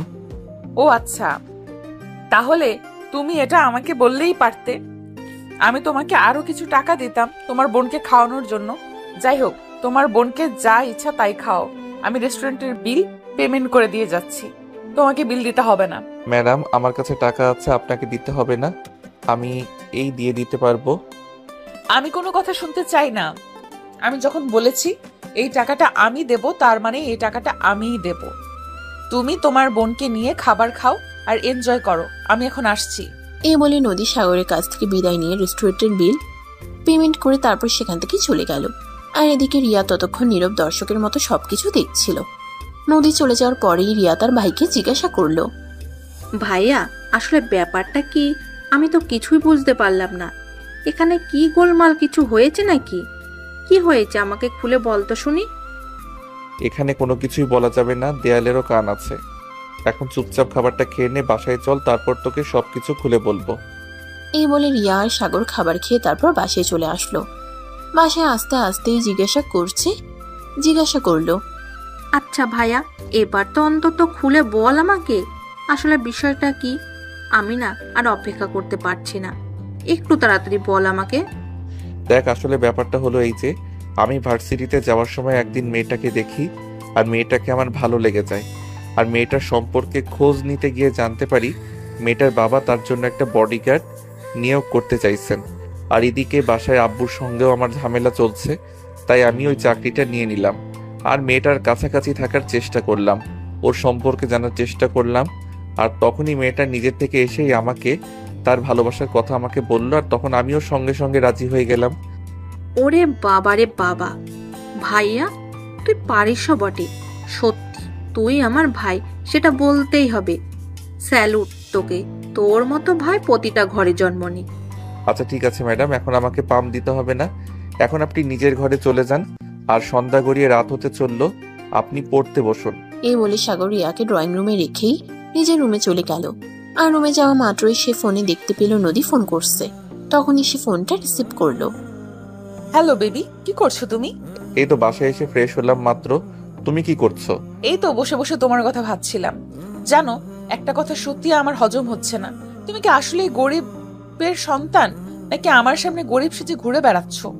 আর এইসব তুমি কি বলছো? আমি তোমার সঙ্গে মিথ্যে কথা কেন বলতে যাব? আমি সত্যি গরিব ঘরের সন্তান, আর জীবিকার পাঠিয়ে দিয়ে আমি তোমার চাকরি করি। তুমি আমায় সন্দেহ করলে আমার সঙ্গে সম্পর্ক রাখার কোনো প্রয়োজন নেই, কারণ যেখানে বিশ্বাস নেই সেখানে ভালোবাসা মূল্যহীন। আরে বাবা, আমি তোমাকে সন্দেহ কেন করতে যাব? আমি তো শুধু তোমাকে এইটুকু জিজ্ঞেস করলাম মাত্র। আচ্ছা যাই হোক, এখন রাখি। তুমি তো সারাদিনই পরিশ্রম করেছো, এখন বিশ্রাম নাও, রাতে আবার কথা হবে। এই বলে নদী ফোনটা কেটে দিল। আর এদিকে সাগরের বিছানায় শুয়ে বিশ্রাম নিতে থাকলেও পরদিন যথাসময়ে আবার সাগর চলে গেল নদীর বাড়িতে। নদী ততক্ষণে রেডি হয়ে বসেছিল আর সাগরের জন্য অপেক্ষা করছিল। সাগর আসা মাত্রই দুজনেই বাসা থেকে বের হয়ে ভার্সিটির উদ্দেশ্যে রওনা দিল। আর তখনই ঘটলো এক মর্মান্তিক দুর্ঘটনা। কোথা থেকে হঠাৎ একটা ট্রাক চলে আসার তাদের গাড়ির সঙ্গে ধাক্কা লাগে। যদিও নদী তেমন একটা ব্যথা পায়নি, কিন্তু সাগরের পা ভেঙে গেছে। তৎক্ষণাৎ নদী তার আব্বুকে ফোন দেয় আর সাগরকে হসপিটালে নিয়ে যাবার ব্যবস্থা করে। সাগরকে সেখানে রেখে কিছুদিন ট্রিটমেন্ট করানো হয় আর তারপর বাসায় শিফট করে দেওয়া হয়। এদিকে সাগরের ফোন নষ্ট হয়ে গেছে। সাগর যেহেতু অসুস্থ, তাই নতুন ফোন কিনতেও পারছে না আর নদীর সঙ্গে যোগাযোগও করতেও পারছে না। এদিকে নদী সাগরের সঙ্গে কথা বলতে না পেরে প্রায় পাগলের মতো অবস্থা হয়ে গেছে। তার কোনো কিছুই ভালো লাগছে না। সে কখন সাগর ওর সঙ্গে কথা বলবে, কখন যা করার সঙ্গে দেখা করবে। এদিকে সাগরের ফোন নষ্ট হয়ে গেছে। সাগর যেহেতু অসুস্থ, তাই নতুন ফোন কিনতেও পারছে না আর নদীর সঙ্গে যোগাযোগ করতেও পারছে না। এদিকে নদী সাগরের সঙ্গে কথা বলতে না পেরে প্রায় পাগলের মতো অবস্থা হয়ে গেছে। তার কোনো কিছুই ভালো লাগছে না। সে কখন সাগর ওর সঙ্গে কথা বলবে, কখন সাগর ওর সঙ্গে দেখা করবে, সে নিয়েই দিন গুনছে। সে তার রুমে বসেছিল মন খারাপ করে, আর তখনই তার ভার্সিটির এক বান্ধবী তার পাশে আসে। আরে দোস্ত, তোর জন্য একটা গরম খাবার নিয়ে এসেছি। আরে নিশি, তুই এখানে হঠাৎ? আবার আমার জন্য কিসের গরম খবর নিয়ে আসলি? হ্যাঁ দোস্ত, আমি একদম ঠিক কথাই বলছি। আমি তোর জন্য বিশাল একটা গরম খাবার নিয়ে এসেছি। তোর যে বডিগার্ড আছে তার সম্পর্কে আমি একটু খোঁজ নিয়েছিলাম আর সবকিছু জানতে পেরেছি। আর সব চাইতে বড় কথা, খুবই চাঞ্চল্যকর একটা তথ্য জানতে পেরেছি। আরে ভাই, এত ঘুরিয়ে পেঁচিয়ে কথা না বলে কি হয়েছে সেটা সরাসরি বললেই তো পারিস, এত ঝামেলা করে কথা বলার কি আছে? হ্যাঁ রে ভাই বলছি শোন, সাগর কোনো সাধারণ ঘরের সন্তান নয়। সে কোটিপতি বাবার একমাত্র ছেলে। ঢাকা শহরের নামকরা একজন বিজনেসম্যানদের মধ্যে একজন তার বাবা। আরে এইসব তুই কি বলিস? তোর কি মাথা খারাপ হয়ে গেছে নাকি? আমার মনে হয় তুই ভুল ইনফরমেশন পেয়েছিস। আরে না ভাই, আমি ভুল ইনফরমেশন কেন আনতে চাবো? কারণ আমি নিজেই সবটা তদন্ত করে তারপর তোকে বলছি। আরে ভাই, তুই আবার গোয়েন্দাগিরি কবে থেকে শুরু করলি? তুই গোয়েন্দাগিরি শুরু করেছিস সেটা আমাকে বললি না কেন? নদী, আমি যা বলছি একদম সত্যি কথা বলছি। আমি একটু তোর সঙ্গে ফাজলামো করছি না, যেটা সত্যি সেটাই বলছি। সে কোনো সাধারণ ঘরের ছেলে নয়। ঢাকা শহরের নামকরা ব্যবসায়ী রুহান চৌধুরীর একমাত্র ছেলে সাগর। ঠিক আছে, আমি কিছুক্ষণের জন্য তোর এই কথাটা মেনে নিলাম, কিন্তু তোর কাছে কি এমন প্রমাণ আছে যে সাগর বিশিষ্ট ব্যবসায়ী রুহান চৌধুরীর একমাত্র সন্তান? গতকাল সাগরের ছোট বোন রিয়ার জন্মদিন ছিল, আর আমার বাবা রুহান চৌধুরী খুব ভালো বন্ধু। সেই কারণে উনি আমাদের ফ্যামিলি ইনভাইট করেন, আর আমরা সেখানে গিয়ে সবকিছু জানতে পারি। তুই সত্যি বলছিস তো, নাকি ভুল কিছু দেখেছিস? না রে ভাই, আমি ভুল কিছু একদমই বলিনি। তুই আমার ভালো বন্ধু, তোকে মিথ্যা কথা বলে তো আমার কোনো লাভ নেই। কারণ আমি খুব ভালোভাবে জানি তুই ছেলেটার সঙ্গে সম্পর্ক জড়িয়েছিস। তুই নিজে না বললেও আমি যেভাবেই হোক এটা জানতে পেরেছি, তাই মনে করলাম এগুলো তোকে বলা প্রয়োজন। তুই যখন ওদের বাড়িতে গিয়েছিস তাহলে তো তুই ওদের পারিস, ঠিকানা নিশ্চয়ই জানিস। ঠিক আছে, তুই আমাকে নিয়ে চল, আমি নিজের চোখে সবকিছু দেখতে চাই। ঠিক আছে, তুই যখন আমার কথা বিশ্বাসে করছিস না, তাহলে চল আমার সঙ্গে। নিজের চোখে সবকিছু দেখবি, আর নিজের চোখে সবকিছু দেখার পর যদি তোর মনে হয় আমি সত্যি কথা বলিনি, তাহলে তো আর আমার কিছু করার নেই। তবে তার আগে তুই চল আমার সঙ্গে। হ্যাঁ, তাই চল, কারণ সাগর আমাকে এইভাবে মিথ্যা কথা বলতে পারে না। তুই আমার সঙ্গে চল, আমি নিজের চোখে সবকিছু দেখতে চাই। এ বলে নদী আর নিশি দুজনেই সাগরের বাড়ির উদ্দেশ্যে রওনা দিল। আর তারপর কিছুক্ষণের মধ্যেই তারা তাদের বাড়িতে পৌঁছে গেল। নদী দরজায় দাঁড়িয়ে কলিং বেলে চাপ দিল, আর কিছুক্ষণ পর রিয়া এসে দরজা খুলে দিল। রিয়াকে দেখে নদী বলতে লাগলো, আমি যদি খুব বেশি ভুল না করে থাকি, তাহলে তুমি আমার থেকে সেদিনকার সেই মেয়েটা যে সাগরের সঙ্গে রেস্টুরেন্টে খাবার খেতে গিয়েছিলে। হ্যাঁ আপু, আপনি একদম ঠিক ধরতে পেরেছেন। আমি রিয়া, আপনার বডিগার্ডের ছোট বোন। হ্যাঁ রিয়া, তুমি আমাকে সাগরের রুমে নিয়ে যাও, আমি ওর সঙ্গে কথা বলতে চাই। ভাইয়া তো এখন ঘুমাচ্ছে, আর ডক্টর বলেছে ভাইয়া যখন ঘুমায় তখন যেন তাকে কেউ বিরক্ত না করে। তাই তুমি একটু ড্রয়িং রুমে এসে বসো, ভাইয়া ঘুম থেকে উঠলে তারপর ভাইয়াকে ডেকে দেব। কিন্তু নদী প্রচন্ড ক্ষেপে গেছে। কারোর কোনো কথাই সে এই মুহূর্তে শুনবে না, তাই সে চিৎকার দিয়ে রিয়াকে বলে উঠল, আমি কোনো কথা শুনতে চাই না। ঘুম থেকে উঠলে তাড়াতাড়ি খুব বেশি ক্ষতি হয়ে যায়, তাহলে হয়ে যাক, তাতে আমার কিছুই যায় আসে না, কিন্তু আমি এক্ষুনি তার সঙ্গে কথা বলবো। তুমি তাকে ঘুম থেকে ডেকে দাও। কিন্তু আপু, আমি বললাম না, আমি কোনো কিন্তু শুনতে চাই না। আমি এক্ষুনি সাগরের সঙ্গে কথা বলতে চাই। তুমি সাগরকে ডেকে দিবে কিনা আমি সেটাই জানতে চাইছি। ঠিক আছে, তুমি এখানে বসো, আমি ভাইয়াকে ডেকে দিচ্ছি। এই ভাইয়া, ভাইয়া, নদী আপু তোর সঙ্গে দেখা করতে এসেছে।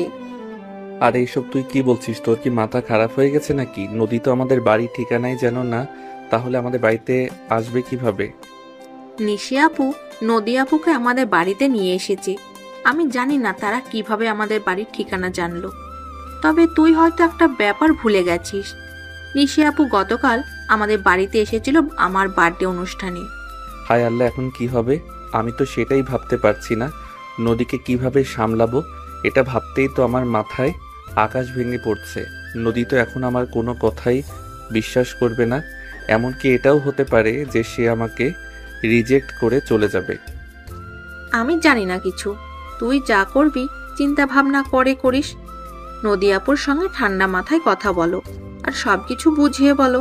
কিন্তু কিভাবে কি বলবো সেটাই তো ভেবে পাচ্ছি না, কারণ নদী প্রচণ্ড রাগী মেয়ে মানুষ। সে খেপে গেলে তাকে কোনোভাবেই শান্ত করা যায় না, তাই তো খুব ভয় লাগছে।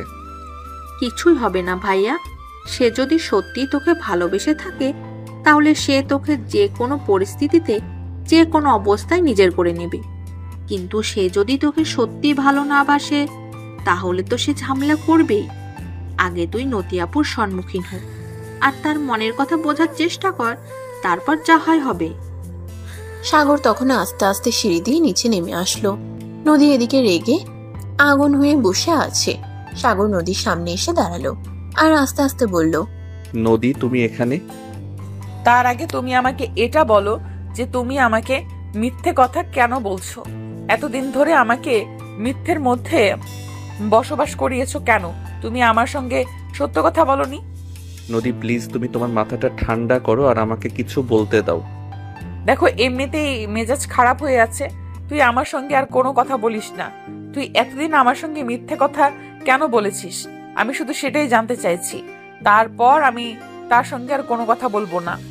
দেখো নদী, প্রথমত তোমাকে আমি বলেইছিলাম তোমাকে আমি অনেক আগে থেকেই পছন্দ করতাম, কিন্তু বলার সাহস হয়ে ওঠেনি, কারণ তুমি কোটিপতি বাবার একমাত্র মেয়ে, তার উপর আবার আমার সাথে বয়সের সিনিয়র। তোমাকে বলার মতো সাহস আমার ছিল না। এসব ফালতু পেঁচাল বাদ দিয়ে তুই আমাকে এটা বল, কেন তুই আমাকে এতদিন মিথ্যা কথা বলেছিস? তুই কেন আমাকে বলিসনি রুহান আঙ্কেল তোর বাবা? আমি আমার বাবার পরিচয় তোমার কাছে দিতে চাইনি। তাছাড়া তুমি আমার চাইতে বয়সে সিনিয়র, এটা যদি কাউকে বলতাম তাহলে হয়তো কেউ আমাকে এ ব্যাপারে কোনো সহযোগিতা করতো না, কারণ একটা সিনিয়র মেয়ের সঙ্গে কোনো দিনই একটা জুনিয়র ছেলের সম্পর্ক হতে পারে না। তাই বলে তুই আমার সঙ্গে এভাবে মিথ্যা কথা বলবি? এত বড় প্রতারণা করলি আমার সঙ্গে? এভাবে ধোকা দেওয়ার কি খুব বেশি প্রয়োজন ছিল? বিলিভ মি, আমি তোমাকে ধোকা দিতে চাইনি। আমি তোমাকে সত্যি ভালোবাসি, আর যা কিছু করেছি তোমাকে নিজের করে পাওয়ার জন্যই করেছি। প্লিজ তুমি আমাকে ভুল বোঝো না। তুমি খুব ভালো করে জানো মিথ্যা বলা আমার একদমই পছন্দ না। সবকিছু জেনে শুনেও কেন মিথ্যা বলেছো দিনের পর দিন আমাকে? তোমাকে মিথ্যে বলার জন্য সরি। প্লিজ আমাকে এই শেষবারের মতো ক্ষমা করে দাও, আর কখনোই তোমার সঙ্গে মিথ্যে কথা বলবো না। আমি তোমাকে ক্ষমা করতে পারি এক শর্তে। তুমি এখন আমার সঙ্গে বাইরে যাবে, তারপর আমি তোমাকে যেটা করতে বলবো তুমি সেটাই করবে। বলো, রাজি আছো? কি করতে হবে সেটা তো আগে বলো, তারপর ভেবে দেখি। এত চিন্তা ভাবনা করার মতো সময় আমার হাতে নেই। তোমাকে যেটা বলেছি তুমি যদি সেটা করতে রাজি হও তাহলে আমি তোমার সঙ্গে কথা বলবো, আর না হলে আমি এখন এই মুহূর্তে এখান থেকে তোমার সঙ্গে সকল সম্পর্ক শেষ করে চলে যাব। তুমি এমন পাগলের মতো কথা বলছো কেন? জানো তোমাকে আমি কতটা ভালোবাসি, তারপরও কেন এরকম করছো? প্লিজ তুমি শান্ত হও। তুমি এখন আমার সঙ্গে যাবে কি যাবে না সেটাই জানতে চাইছি, আর আমি তোমাকে যেটা করতে বলবো সেটা করবে কি করবে না। রিয়া তখন সাগরের কানে কানে বলতে লাগলো, ভাইয়া, তুই নদিয়াপুর কথা মেনে নে, কারণ তুই তো নদিয়াপুকে ভালোবাসিস। তাই সে যেটা বলে এটাই কর। সে তো আর তোকে মেরে ফেলবে না, তাই এত চিন্তা করার কি আছে? আচ্ছা ঠিক আছে, তুমি যা বলবে আমি তাই করব। তাহলে এক্ষুনি তুমি আমার সঙ্গে চলো, যা বলার থাকে বাইরে গিয়ে বলবো। এই বলে নদী সাগরকে নিয়ে বাসা থেকে বের হয়। তারপর একটা কাজে অফিসের সামনে এনে গাড়ি দাঁড় করায়। এটা দেখে সাগর নদীকে প্রশ্ন করলো, আমরা এখানে কেন এসেছি? সেটা তুমি ভেতরে গেলেই বুঝতে পারবে। এখন কেন আমাকে প্রশ্ন করছো? চুপচাপ কোনো কথা না বলে আমার সঙ্গে ভেতরে চলো। সাগর তখন আর কোনো কথাই বলল না, চুপচাপ নদীর সঙ্গে কাজী অফিসের ভিতরে চলে আসলো। নদী ভিতরে এসে কাজী সাহেবকে বলল, আসসালামু আলাইকুম কাজী সাহেব, আপনাকে আমি ফোন করেছিলাম। সবকিছু ব্যবস্থা করেছেন? ও ম্যাডাম আপনি, হ্যাঁ আমি সব কিছু ঠিক করে রেখেছি, কিন্তু আপনাকে দেখে তো চেনা চেনা লাগছে। আপনি ব্যবসায়ী আজাহার সাহেবের মেয়ে না? আমি কে আর কারণ নিয়ে আমার কি পরিচয় এত কিছু আপনার জানার কোনো প্রয়োজন নেই। আমি আপনার এখানে যেটার জন্য এসেছি আপনি সেটাই করুন। হ্যাঁ ম্যাডাম, আমি আপনার সমস্ত কাগজপত্র রেডি করে রেখেছি, এখন শুধু আপনারা দুজনে সাইন করলেই হবে। নদী তখন কাজী সাহেবের হাত থেকে কাগজটা নিয়ে ওটাতে সাইন করে দিল, আর তারপর সাগরের দিকে তাকিয়ে বলল, এই নাও আমি সাইন করে দিয়েছি, এখন তুমি এখানে সাইন করে দাও, তাহলেই ঝামেলা মিটে যাবে। নদী, এটা তো বিয়ের রেজিস্ট্রি পেপার। হ্যাঁ, আমি কানা নই, আমি চোখে ঠিকঠাকই দেখতে পাই। আমি দেখতে পাচ্ছি যে একটা বিয়ের রেজিস্ট্রি পেপার, তাই আমি তোমাকে এখানে সাইন করতে বলেছি। নদী, তুমি তো আমাকে বলনি যে তুমি আমাকে এখানে বিয়ে করতে নিয়ে এসেছো। তাছাড়া তুমি তোমার বাবার একমাত্র মেয়ে, আর আমিও আমার ফ্যামিলির বড় ছেলে। আমার ছোট একটা বোন আছে, বাবা মা আছে, তাদেরও তো অনুমতির প্রয়োজন আছে। কারোর কোনো অনুমতির প্রয়োজন নেই। তুমি আমাকে ভালোবাসো আর আমি তোমাকে ভালোবাসি। এখন তুমি এইটাতে সাইন করবে, এটাই তোমার ভালোবাসার প্রমাণ। তুমি যদি এইটাতে সাইন করতে না পারো তাহলে বুঝে নেব তুমি আমাকে একটুও ভালোবাসো না, আর আমাদের সম্পর্কে এখানেই সমাপ্তি হবে। এসব তুমি কি বলছো? তোমার কি মাথা খারাপ হয়ে গেছে নাকি? আমরা দুজন দুজনকে নিজেদের চাইতেও বেশি ভালোবাসি, তাহলে আমাদের সম্পর্কে সমাপ্তি হবে কেন? হ্যাঁ, সেটাই প্রমাণ নিতেই তো তোমাকে এখানে নিয়ে এসেছি। তুমি আমাকে ভালোবাসো কি বাসো না সেটার প্রমাণ আমি এখন এই মুহূর্তে নিতে চাই। তুমি যদি সত্যি আমাকে ভালোবাসো তাহলে এক্ষুনি রেজিস্ট্রি পেপারে সাইন করবে, আর যদি রেজিস্ট্রি পেপারে সাইন না করো তাহলে আমি বুঝে নেব যে তুমি কোনো দিনই আমাকে ভালোবাসোনি, আর এখানেই আমাদের সম্পর্কের সমাপ্তি হবে। কিন্তু নদী, এরকম করাটা কি একটু ঠিক হচ্ছে? দেখো, আমাদের ফ্যামিলি আছে, ওদেরও মতামতের ব্যাপার আছে। তার মানে তুমি আমায় ভালোবাসো না, তাই না? ঠিক আছে, আমার সঙ্গে সম্পর্ক রাখার কোনো প্রয়োজন নেই। যাও, তুমি তোমার ফ্যামিলি নিয়ে থাকো, আর আমিও চলে যাচ্ছি। কোনো দিন তোমার সঙ্গে আসবো না, আর ভালোবাসার দাবি নিয়ে কোনো দিন তুমি আমার সামনে দাঁড়াবে না। এই বলে নদী সেখান থেকে চলে যেতে চাইছিল, আর তখনই সাগর পেছন থেকে তার হাতটা ধরে ফেললো, আর তারপর বলতে লাগলো, আমি তোমায় সত্যি ভালোবাসি, আর ভালোবাসার প্রমাণ দিতে যদি তোমাকে এখন এই মুহূর্তে আমার বিয়ে করতে হয় তাহলে আমি তাই করব। কারণ আমার ভালোবাসা অতটাও ফেলনা নয় যে ছোট্ট একটা কথার জন্য আমি তোমাকে ছেড়ে চলে যাব। তাহলে বিয়ের রেজিস্ট্রি ব্যাপারে সাইন করতে তুমি এত সময় কেন নিচ্ছ? আমি তো তোমাকে বললাম তুমি যদি আমায় ভালোবাসো তাহলে এক্ষুনি তোমার আমাকে বিয়ে করতে হবে, আর তা না হলে তোমার সঙ্গে আমার কোনো সম্পর্ক রাখবো না। ঠিক আছে কাছে সাহেব, আপনি কাগজটা দিন, আমি সাইন করে দিচ্ছি। আমার ভালোবাসার মানুষকে পাওয়ার জন্য আমি সবকিছুই করতে পারি, আর ছোট্ট একটা কাগজে সাইন করতে পারবো না? এই বলে সাগর কাছে যাবে, হাত থেকে বিয়ের রেজিস্ট্রি পেপারে কাগজটা নিয়ে ওটাতে সাইন করে দিল, আর তারপর নদীকে বলল, এই যে দেখো, আমি বিয়ের রেজিস্ট্রি ব্যাপারে সাইন করে দিয়েছি। তো তুমি খুশি? এবার তো আর আমার ভালোবাসা ফেলনা এমনটা বলতে পারবে না। ঠিক আছে, এখন তুমি আমাকে নিয়ে তোমাদের বাড়িতে চলো। কিন্তু বাড়িতে গিয়ে সবাইকে কি বলবো এটা সবাই অ্যাকসেপ্ট করতে পারবে না। তোমাকে কিছুই করতে হবে না, সবাই অ্যাকসেপ্ট করতে পারবে কি পারবে না সেটা আমি ভেবে নিব। তুমি এখন আমার সঙ্গে চলো। এই বলে নদী কোনো কথা না বলে সাগরের হাত ধরে টানতে টানতে গাড়িতে নিয়ে এসে বসালো, আর তারপর ও নিজেই গাড়ি ড্রাইভ করতে লাগলো। কিছুক্ষণের মধ্যে তারা সাগরের বাড়িতে পৌঁছে গেল। এদিকে সবাই চিন্তিত মনে ড্রয়িং রুমে বসে আছে, কি হবে কেউ কিছু জানে না। ততক্ষণে সাগরের আব্বুও বাসায় চলে এসেছে। রাত তখন আনুমানিক 8টার কাছাকাছি বাজে। নদী বাড়ির দরজায় দাঁড়িয়ে কলিং বেল চাপ দিল। কিছুক্ষণের মধ্যেই সাগরের আম্মু এসে দরজা খুলে দিল, আর তাদের দুজনকে একসঙ্গে দেখে তিনি বললেন, কি ব্যাপার, তোমরা কোথায় গিয়েছিলে? আমি তো তোমাদের এখানে অনেক টেনশন করছিলাম।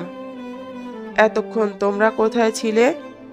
নদী তখন কোনো কথা না বলে সোজা সাগরের আম্মুকে সালাম করে, তারপর সাগরের আব্বুর দিকে এগিয়ে যেতে থাকলো।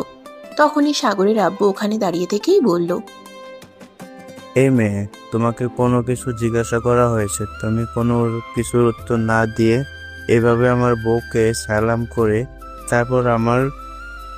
তারপর আবার আমার দিকে এগিয়ে আসছে কেন?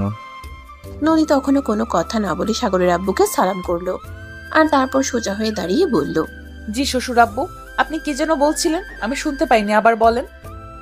আর এই মেয়ে, তুমি শ্বশুর আব্বু কাছে বলছো? কেমন শ্বশুর আব্বু? আপনাকে বলছি, দেখুন, আপনি মেনে নিবেন কি নিবেন না সেটা আপনার ব্যক্তিগত ব্যাপার, কিন্তু এটাই সত্য যে আমি আপনার ছেলেকে বিয়ে করেছি, আর এই মাত্রই আমরা কাজী অফিস থেকে বিয়ের কাজ শেষ করে সোজা এখানে চলে এসেছি। এখন বাড়িতে জায়গা দেবেন কি দেবেন না সেটা আপনার ব্যাপার। এগুলো কোন ধরনের কথা? তুমি কি মগের মূল্য পেয়েছো নাকি?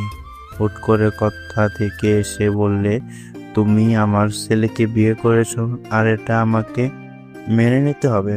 আমি এই বিয়ে মানি না। আমি আমার ছেলেকে আমার পছন্দ মতো মেয়েকে বিয়ে করাবো। তাছাড়া কে তুমি? কি তোমার পরিচয়? তোমার পরিচয় সম্পর্কে আমি অবগত নই, তাই অজানা একটা মেয়েকে আমি আমার বাড়ির পুত্রবধূ হিসাবে মেনে নিতে পারি না। পরিচয়টাই যদি বাড়ির বউ হওয়ার জন্য মুখ্য বিষয় হয় তাহলে আপনার কাছে আমি আমার পরিচয় দিতে বাধ্য নই। আপনি নিজেই খুঁজে নেবেন আমি কে আর কি আমার পরিচয়। আর হ্যাঁ শ্বশুরাব্বু, আপনাকে আরো একটা কথা বলছি, আমি কারোর কাছ থেকে অধিকারের আশা করি না।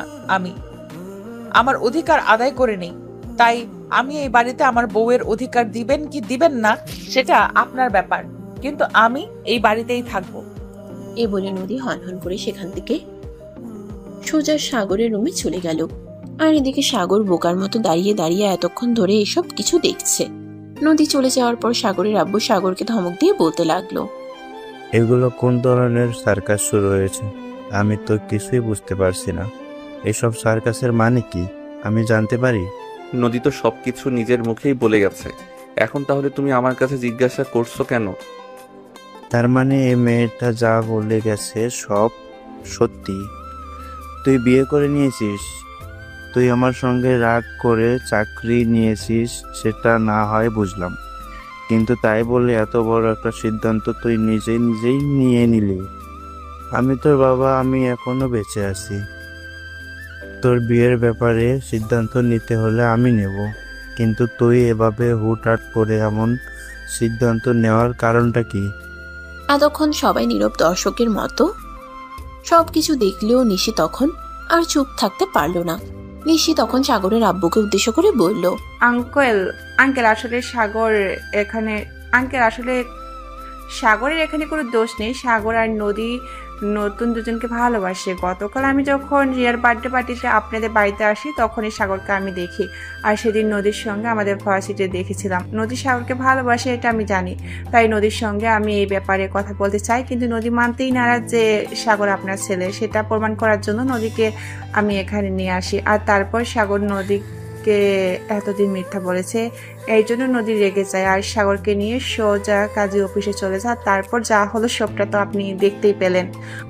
তার মানে তোমরা সবাই সবকিছু জানতে, কিন্তু আমার কাছে কিছুই বলনি। আচ্ছা, নিশ্চয়ই তুমি তো আমার বন্ধুর মেয়ে, তোমার কাছ থেকে কি আমি এটুকু আশা করতে পারিনি যে তুমি অন্তত আমাকে কিছু জানাবে?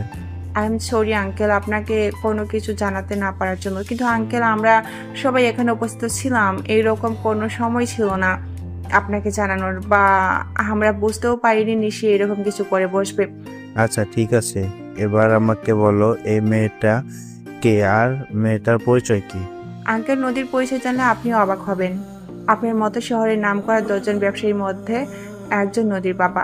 মানে তুমি কি বলছো? আমি তো কিছুই বুঝতে পারছি না।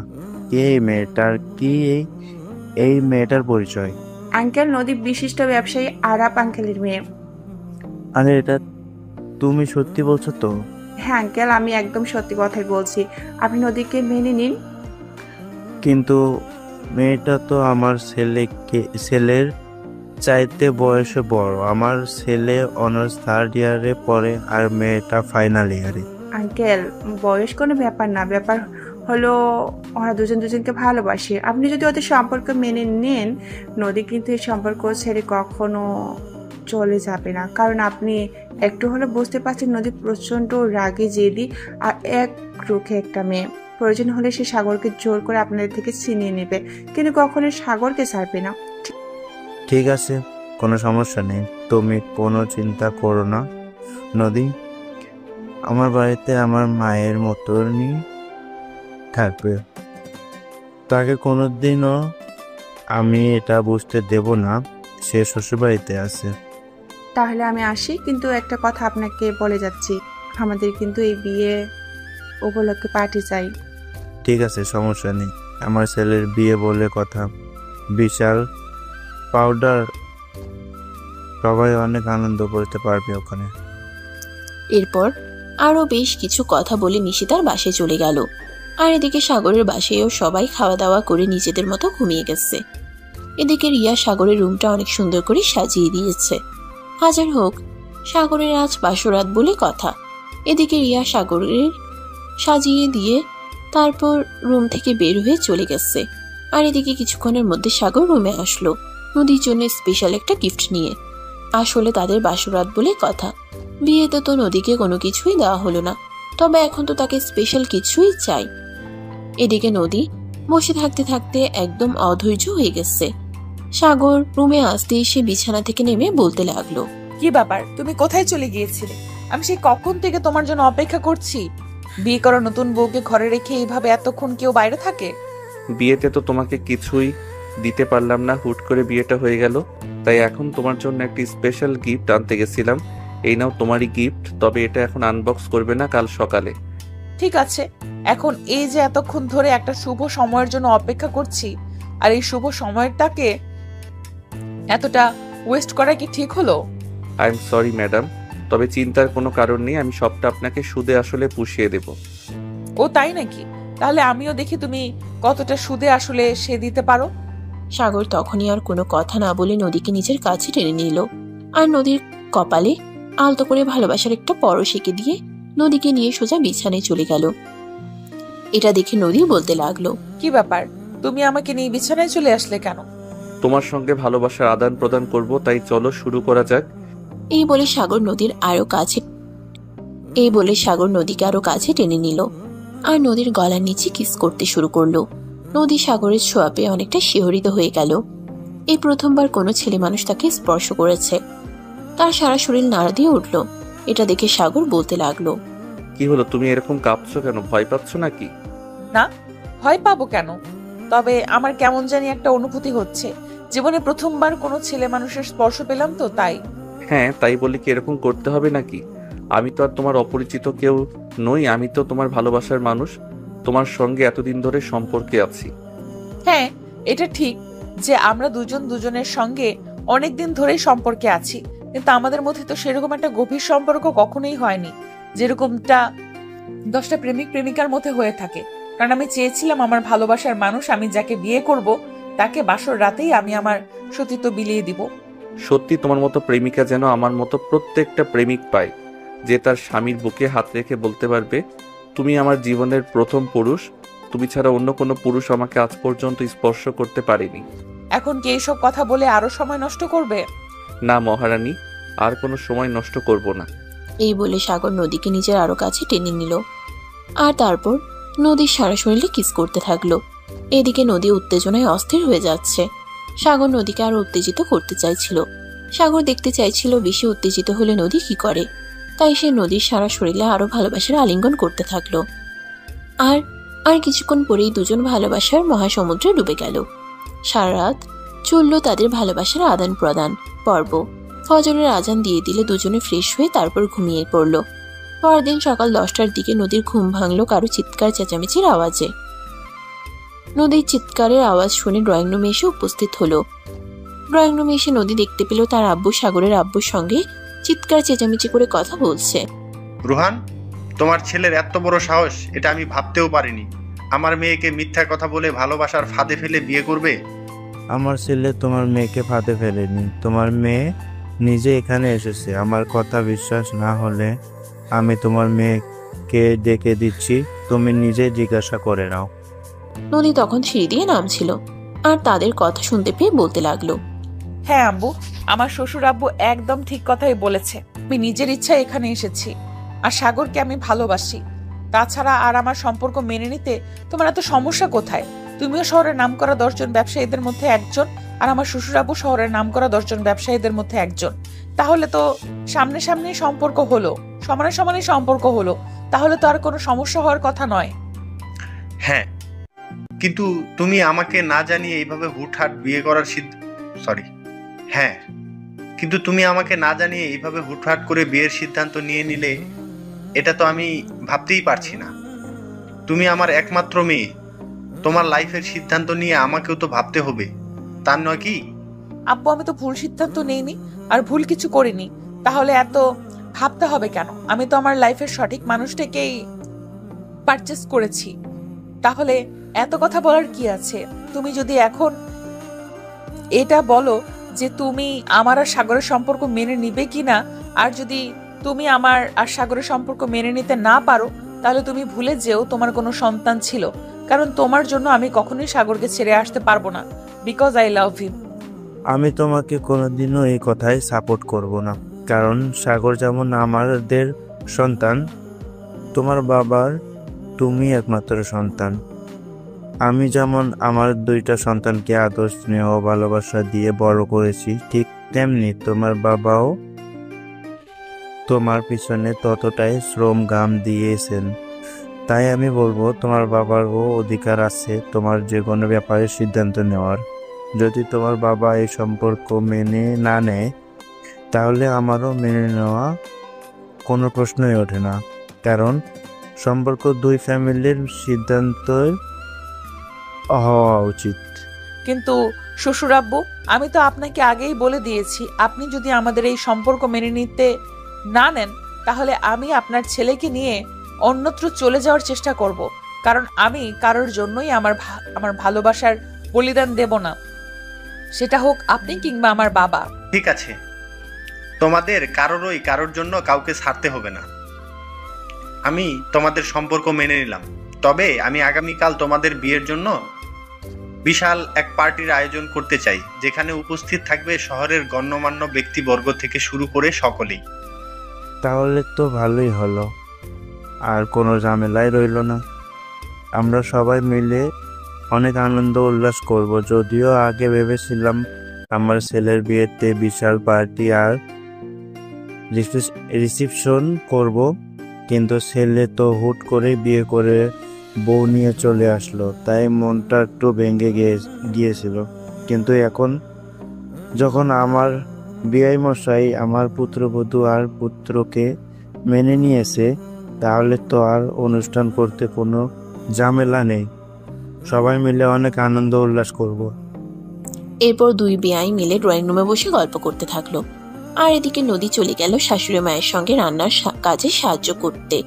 তারপর দুজনে রান্নাবান্না শেষ করে সবাই মিলে ডাইনিং টেবিলে একসঙ্গে বসে খাবার খেলো। আর তারপর নদীর আব্বু নদীর শ্বশুরবাড়ি সকলের কাছ থেকে বিদায় নিয়ে নিজের বাড়িতে চলে গেল। তখন সকাল আনুমানিক 11টা বাজে। সাগরের আব্বু অফিসের ম্যানেজারকে ফোন দিয়ে বলল, আমাদের অফিস 2 দিনের জন্য পুরোপুরি বন্ধ রাখুন। আজ আমার ছেলের গায়ে হলুদ হবে, আর কাল সকালেই তাদের বিয়ে রিসেপশন পার্টি হবে। সেখানে অফিসের সবাইকে ইনভাইট করবেন। আমি চাই আমার ছেলের বিয়ের অনুষ্ঠানে অফিসের পিএ থেকে শুরু করে সবাই আসুক। ঠিক আছে স্যার, কোনো সমস্যা নেই। আমি আপনার পক্ষ থেকে সবার উদ্দেশ্যে একটা অ্যানাউন্স করে দেব। অতঃপর সাগরের আব্বু তার রিলেটিভ সবাইকে ফোনে ইনভাইট করলো, কারণ বিয়েটা খুব তাড়াতাড়ি হয়ে যাচ্ছে। এই মুহূর্তে কার্ড ছাপানো, কার্ড দিয়ে সবাইকে দাওয়াত দেওয়া সেটা পসিবল নয়। যাই হোক, দুপুর হতে না হতেই বাড়িতে আয়োজন শুরু হয়ে গেল। ডেকোরেশনের লোকজন এসেছে, সবাই বাড়িটাকে অনেক সুন্দর করে সাজিয়ে দিল। দুপুর 2টা বাজতে না বাজতেই পার্লার থেকে মেয়েরা সাজাতে চলে আসলো নদীর রুমে। পার্লারে 2টা মেয়ে নদীকে অনেক সুন্দর করে সাজাচ্ছে। আর তখনই রিয়া এসে উপস্থিত হলো, আর নদীকে উদ্দেশ্য করে বলতে লাগলো, ভাবি, তোমাকে এত সাজতে হবে না, তুমি এমনিতেই সুন্দর। আমার ভাইয়া তোমাকে এমনিতেই নর্মালি থেকে ক্রাশ খেয়ে প্রেম করে বিয়ে করে বাড়িতে নিয়ে চলে আসলো, আর এখন যদি তুমি এভাবে সাজো তাহলে তো আমার ভাইয়া পুরো পাগল হয়ে পাবনায় চলে যাবে। না গো ননদিনী, সেরকমটা হবে না। আমি তোমার ভাইকে আমাকে ছেড়ে কোথাও যেতে দেব না। সে যদি পাগল হয়ে যায় তারপরও তাকে আমি আমার সঙ্গে সংসার করতে হবে, আর যদি পাগলা গারোতেও যেতে হয় তবুও সেখানে আমাকে নিয়ে যেতে হবে। সে একা একা কোথাও যেতে পারবে না, তাই চিন্তার কোনো কারণ নেই। সত্যি ভাবি, তোমার ভালোবাসার জোর আছে বলতে হয়, তা না হলে কেউ এত কনফিডেন্টলি কথা বলতে পারে না। যাই হোক, সাজুগুজু কি তুমি একাই করবে না আমাকেও একটু করতে দেবে? আরে এটা তুমি কেমন কথা বলছো ননদিনী? তুমি আমার 10টা না 5টা না একটা মাত্র আদরের ননদিনী, আমার বিয়েতে যদি তুমি সাজগোজ না করো তাহলে কি করে হয় নাকি? এই তো আমার সাজগোজ প্রায় হয়ে এসেছে, আর 5 মিনিট লাগবে, তারপর ওরা তোমায় সাজিয়ে দেবে ঠিক যেইভাবে আমায় সাজিয়েছে। আর এই যে সময়ের অভাবে তোমাকে বলাই হয়নি, এখানে তোমার জন্য ড্রেস রাখা আছে। আমার জন্য তুমি ড্রেস পছন্দ করে এনেছো? সেটা তুমি আমাকে আরো আগে বললে না কেন? আমি তো আমার জন্য অনলাইনে ড্রেস অর্ডার করেছি, এই তো সবেমাত্র ডেলিভারি বয় দিয়ে গেল। আই এম সরি, আমি বলতে ভুলে গেছিলাম। যাই হোক, সমস্যা নেই, ওটা রেখে দাও, ওটা অন্য কোনো বিয়ের দাওয়াতে গেলে পরবে। এখন আমি যেটা এনেছি সেটাই পরো। ঠিক আছে ভাবি, কোনো সমস্যা নেই। Thank you for gift this dress. আচ্ছা ঠিক আছে, এখন যাও তাড়াতাড়ি ড্রেস চেঞ্জ করে আসো। এরপর মেয়েগুলো তোমাকে সাজাবে। রিয়া তখন আর কোনো কথা না বলে ড্রেস নিয়ে সোজা ওয়াশরুমে ঢুকে গেল। তারপর ড্রেস চেঞ্জ করে নদীর রুমে চলে আসলো। আর তারপর পার্লারের মেয়েগুলো রিয়াকেও অনেক সুন্দর করে সাজিয়ে দিল। আর এরপর দেখতে দেখতেই হলুদের অনুষ্ঠানও খুব ভালোভাবেই শেষ হয়ে গেল। সবাই অনেক আনন্দ উল্লাস করলো। এর পরের দিন সকাল হতে না হতেই বাড়িতে মেহমানের আনাগোনা শুরু হয়ে গেছে। দূর দূরান্ত থেকে অনেক মেহমান চলে এসেছে গতকাল রাতেই। বাড়িটা দেখেই মনে হচ্ছে বিশাল কিছু একটা অ্যারেঞ্জ করা হয়েছে। আর হবে নাই বা কেন? ঢাকা শহরে 10 জন নামকরা ব্যবসায়ীর মধ্যে 2 জনের ছেলে মেয়ের একসঙ্গে বিয়ে হচ্ছে। এটা তো সবাইকে মনে রাখতেই হবে, তাই না কি? যাই হোক, দেখতে দেখতে বিয়ের সমস্ত আয়োজন শেষ হয়ে গেল। আর এদিকে নদীর আব্বু আরো একবার খুশি মনে সাগরের হাতে নদীকে তুলে দিল। আর তারপর নদীর শ্বশুর বাড়ি থেকে বিদায় নিয়ে নিজের বাড়িতে চলে গেল।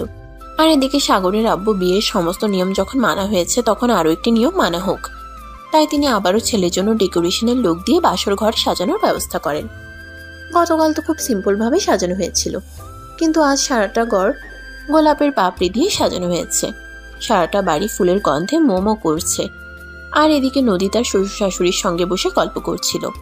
তখন রিয়া এসে খবর দিল, ভাবি, তোমাদের জন্য বাসর ঘর সাজানো হয়ে গেছে, তুমি আমার সঙ্গে চলে এসো, ভাইয়া ওয়েট করছে তোমার জন্য। আরে বাবা, সবে মাত্র রাত 11টা বাজে, আর কিছুক্ষণ বৌমা থাকুক আমাদের সঙ্গে। তোমার সঙ্গে গল্প করতে বেশ ভালোই লাগছে। কিন্তু আব্বু, সেটা বললে তো হবে না। তোমার ছেলে ওদিকে তোমার বৌমার জন্য অপেক্ষা করছে। এখন যদি তোমার বৌমা এখানে বেশি সময় তোমাদের সঙ্গে কথা বলে, তাহলে আবার তোমার ছেলে রেখে যাবে। আর তোমার ছেলে রেখে গেলে কি হবে সেটা তো ভাবতেই পারো। হ্যাঁ, সেটা আবার তোকে বলতে হবে নাকি? আমার ছেলের ক্যারেক্টার সম্পর্কে তো আমার চাইতে ভালো কেউ জানে না। আচ্ছা ঠিক আছে বৌমা, তুমি রিয়ার সঙ্গে চলে যাও। কাল সারাদিন তোমার সঙ্গে বসে বসে গল্প করব। সত্যি অনেকদিন পর মনের কথা খুলে বলার জন্য একটা মানুষ পেয়েছি। ঠিক আছে আপু, আজ তাহলে আমি আসি। আসসালামু আলাইকুম এন্ড গুড নাইট। ওয়ালাইকুম আসসালাম, সেম টু ইউ। এরপর নদী আর কোনো কথা না বলে তার শ্বশুর শাশুড়ির কাছ থেকে বিদায় নিয়ে রিয়ার সঙ্গে রুমে চলে আসলো। আর এদিকে রিয়া নদীকে তার রুম পর্যন্ত পৌঁছে দিচ্ছিল। সাগর তখন রুমের দরজায় দাঁড়িয়েছিল। রিয়া নদীকে নিয়ে যে রুমের ভিতরে প্রবেশ করতে যাবে, তখনই সাগর রিয়াকে উদ্দেশ্য করে বলল, কিরে, তুই কেন রেগে আসছিস? ভাবিকে তোর রুমে দিয়ে যেতে এলাম। দেরি হলে তো আবার তুই বকাবকি করবি, ঝড়কা বা দিয়ে দিবি, তাই তোর বউকে আগে ভাগেই তোর কাছে দিয়ে গেলাম। হ্যাঁ, সেটা ভালো কথা, কিন্তু তুই রুমে আসছিস কেন? আমি তো তোকে রুমে আসতে বলিনি। আমি শুধু তোকে বলেছিলাম আমার বউকে আমার রুম পর্যন্ত দিয়ে যেতে। ওরে বাবারে বাবা, এমন ভাবে কথা বলছিস যেন বউ না পেয়ে 7 রাজার ধন পেয়েছিস। আচ্ছা ঠিক আছে, এই নে তোর বউ। তোর বউ নিয়ে তুই রুমে চলে যা। আমি আর তোর রুমে কখনোই আসবো না। আর একটা কথা, কখনো কিন্তু কোনো ঝামেলায় পড়লে আমাকে ডাকবি না, এটা তোকে বলে গেলাম। কারণ তুই আজ আমার সঙ্গে যে ব্যবহার করেছিস, তারপর কিন্তু আর কোনো বিপদে পড়লে কখনোই আমাকে পাবি না। আচ্ছা ঠিক আছে, আমি কোনোদিন কোনো বিপদে পড়লে তোকে কোনোদিনও ডাকবো না। এখন অন্তত দয়া করে এখান থেকে কেটে পড়। আমি আর তোকে সহ্য করতে পারছি না, কারণ এখন আমি আমার বউয়ের সঙ্গে পার্সোনাল টাইম স্পেন্ড করব। হ্যাঁ রে ভাই, তুই তাই কর। এই নে তোর বউ। এ কথা বলে রিয়া নদীকে রুমের ভিতরে পৌঁছে দিয়ে তারপর সেখান থেকে চলে গেল। এদিকে নদী এটা দেখে হেসে কুটি কুটি হচ্ছে। আর সাগর তখন নদীকে উদ্দেশ্য করে বলতে লাগলো, কি ব্যাপার, তোমার আবার কি হলো? তুমি এভাবে পাগলের মতো হাসাহাসি করছো কেন? আমাদের ভাই বোনদের কাণ্ডটা দেখে হাসাহাসি না করে কোনো উপায় আছে নাকি? তোমার বোন তোমার বউকে তোমার রুম পর্যন্ত পৌঁছে দিল, সেখানে কোথায় তুমি তোমার বোনকে ধন্যবাদ জানাবে সেটা না করে তুমি তোমার বোনকে আরো রাগ দেখাচ্ছ। তো কি করব জানো, এই ফাজিল মেয়েটাকে আরো 1 ঘন্টা আগে আমি বলেছি আমার বউকে একটু কষ্ট করে আমার রুমের দিকে যা, কিন্তু সে আমার কথা না শুনে রুমে গিয়ে তার বয়ফ্রেন্ডের সঙ্গে কথা বলছিল। তো এখানে কি হয়েছে? ওর দোষটা কোথায়? তুমি যদি বিয়ে করে বাড়ি যাব নিয়ে আসতে পারো, একটা প্রেম করেছে, এতে তো সেরকম কোনো দোষ আমি দেখতে পাচ্ছি না। তাহলে তুমি ওকে বকাবকি করছো কেন? আরে ভাই, ওদের এখনো বিয়ে হয়নি, আমি বিয়ে করেছি, এখন আমার বউকে পাবার টাইম দেওয়া উচিত। কিন্তু ও আমার কথা না শুনে তার বয়ফ্রেন্ডের সঙ্গে কথা বলছিল, তাই দিয়েছি কানের নিচে 2টা। কি বলে তুমি রিয়াকে মেরেছো? এত বড় সাহস তোমার? রিয়া এখন বড় হয়েছে, তুমি ওর গায়ে হাত তুললে কেন? আরে বউ, এত সিরিয়াস হওয়ার কিছুই নেই। আমাদের ভাই বোনের মধ্যে এগুলো চলতেই থাকে, এগুলো আমাদের মধ্যে নর্মাল বিষয়। এটা নিয়ে এত উত্তেজিত হওয়ার কিছুই নেই। নদী তখন একটু শান্ত হয়ে তারপর সাগরকে বলতে লাগলো, আচ্ছা ঠিক আছে, কোনো সমস্যা নেই, তোমাদের যা ইচ্ছে তোমরা তাই করো, কিন্তু এখন বলো এত তাড়াহুড়ো করে ডেকে আনার কারণটা কি? ওরে বাবারে বাবা, মানুষ একবার বাসর করতে পারে না, আর আমি 2বার বাসর ঘরের সুযোগ পাচ্ছি, তাহলে তাড়াহুড়ো করবো না তো লেট করবো নাকি? ও, এটা তোমার মনেই ছিল না? সত্যি এটা আমার মনে হয় পৃথিবীতে প্রথম কাপল যারা কিনা 2বার বাসর করার সুযোগ পাচ্ছি। হ্যাঁ, এখন চলো কথা না বাড়িয়ে সময়টা নষ্ট না করে এই সময়টাকে আমরা কাজে লাগাই। এই শোনো না, আমার না বাচ্চা খুব পছন্দ, আমি না মা হতে চাই। তাই বুঝি? আচ্ছা ঠিক আছে, তাহলে চলো আমরা খেলা শুরু করি, তা না হলে বাচ্চা কোথা থেকে আসবে? এই বলে সাগর নদীকে ভালোবাসার স্পর্শে কাছে টেনে নিল, আর তারপর দুজনের ভালোবাসায় হারিয়ে যেতে শুরু করলো। এভাবেই শুরু হলো তাদের দুষ্টু মিষ্টি একটা প্রেমের গল্প। আপনারাও ভালো থাকবেন, সুস্থ থাকবেন। আজকের মতো বিদায় নিচ্ছি, ধন্যবাদ।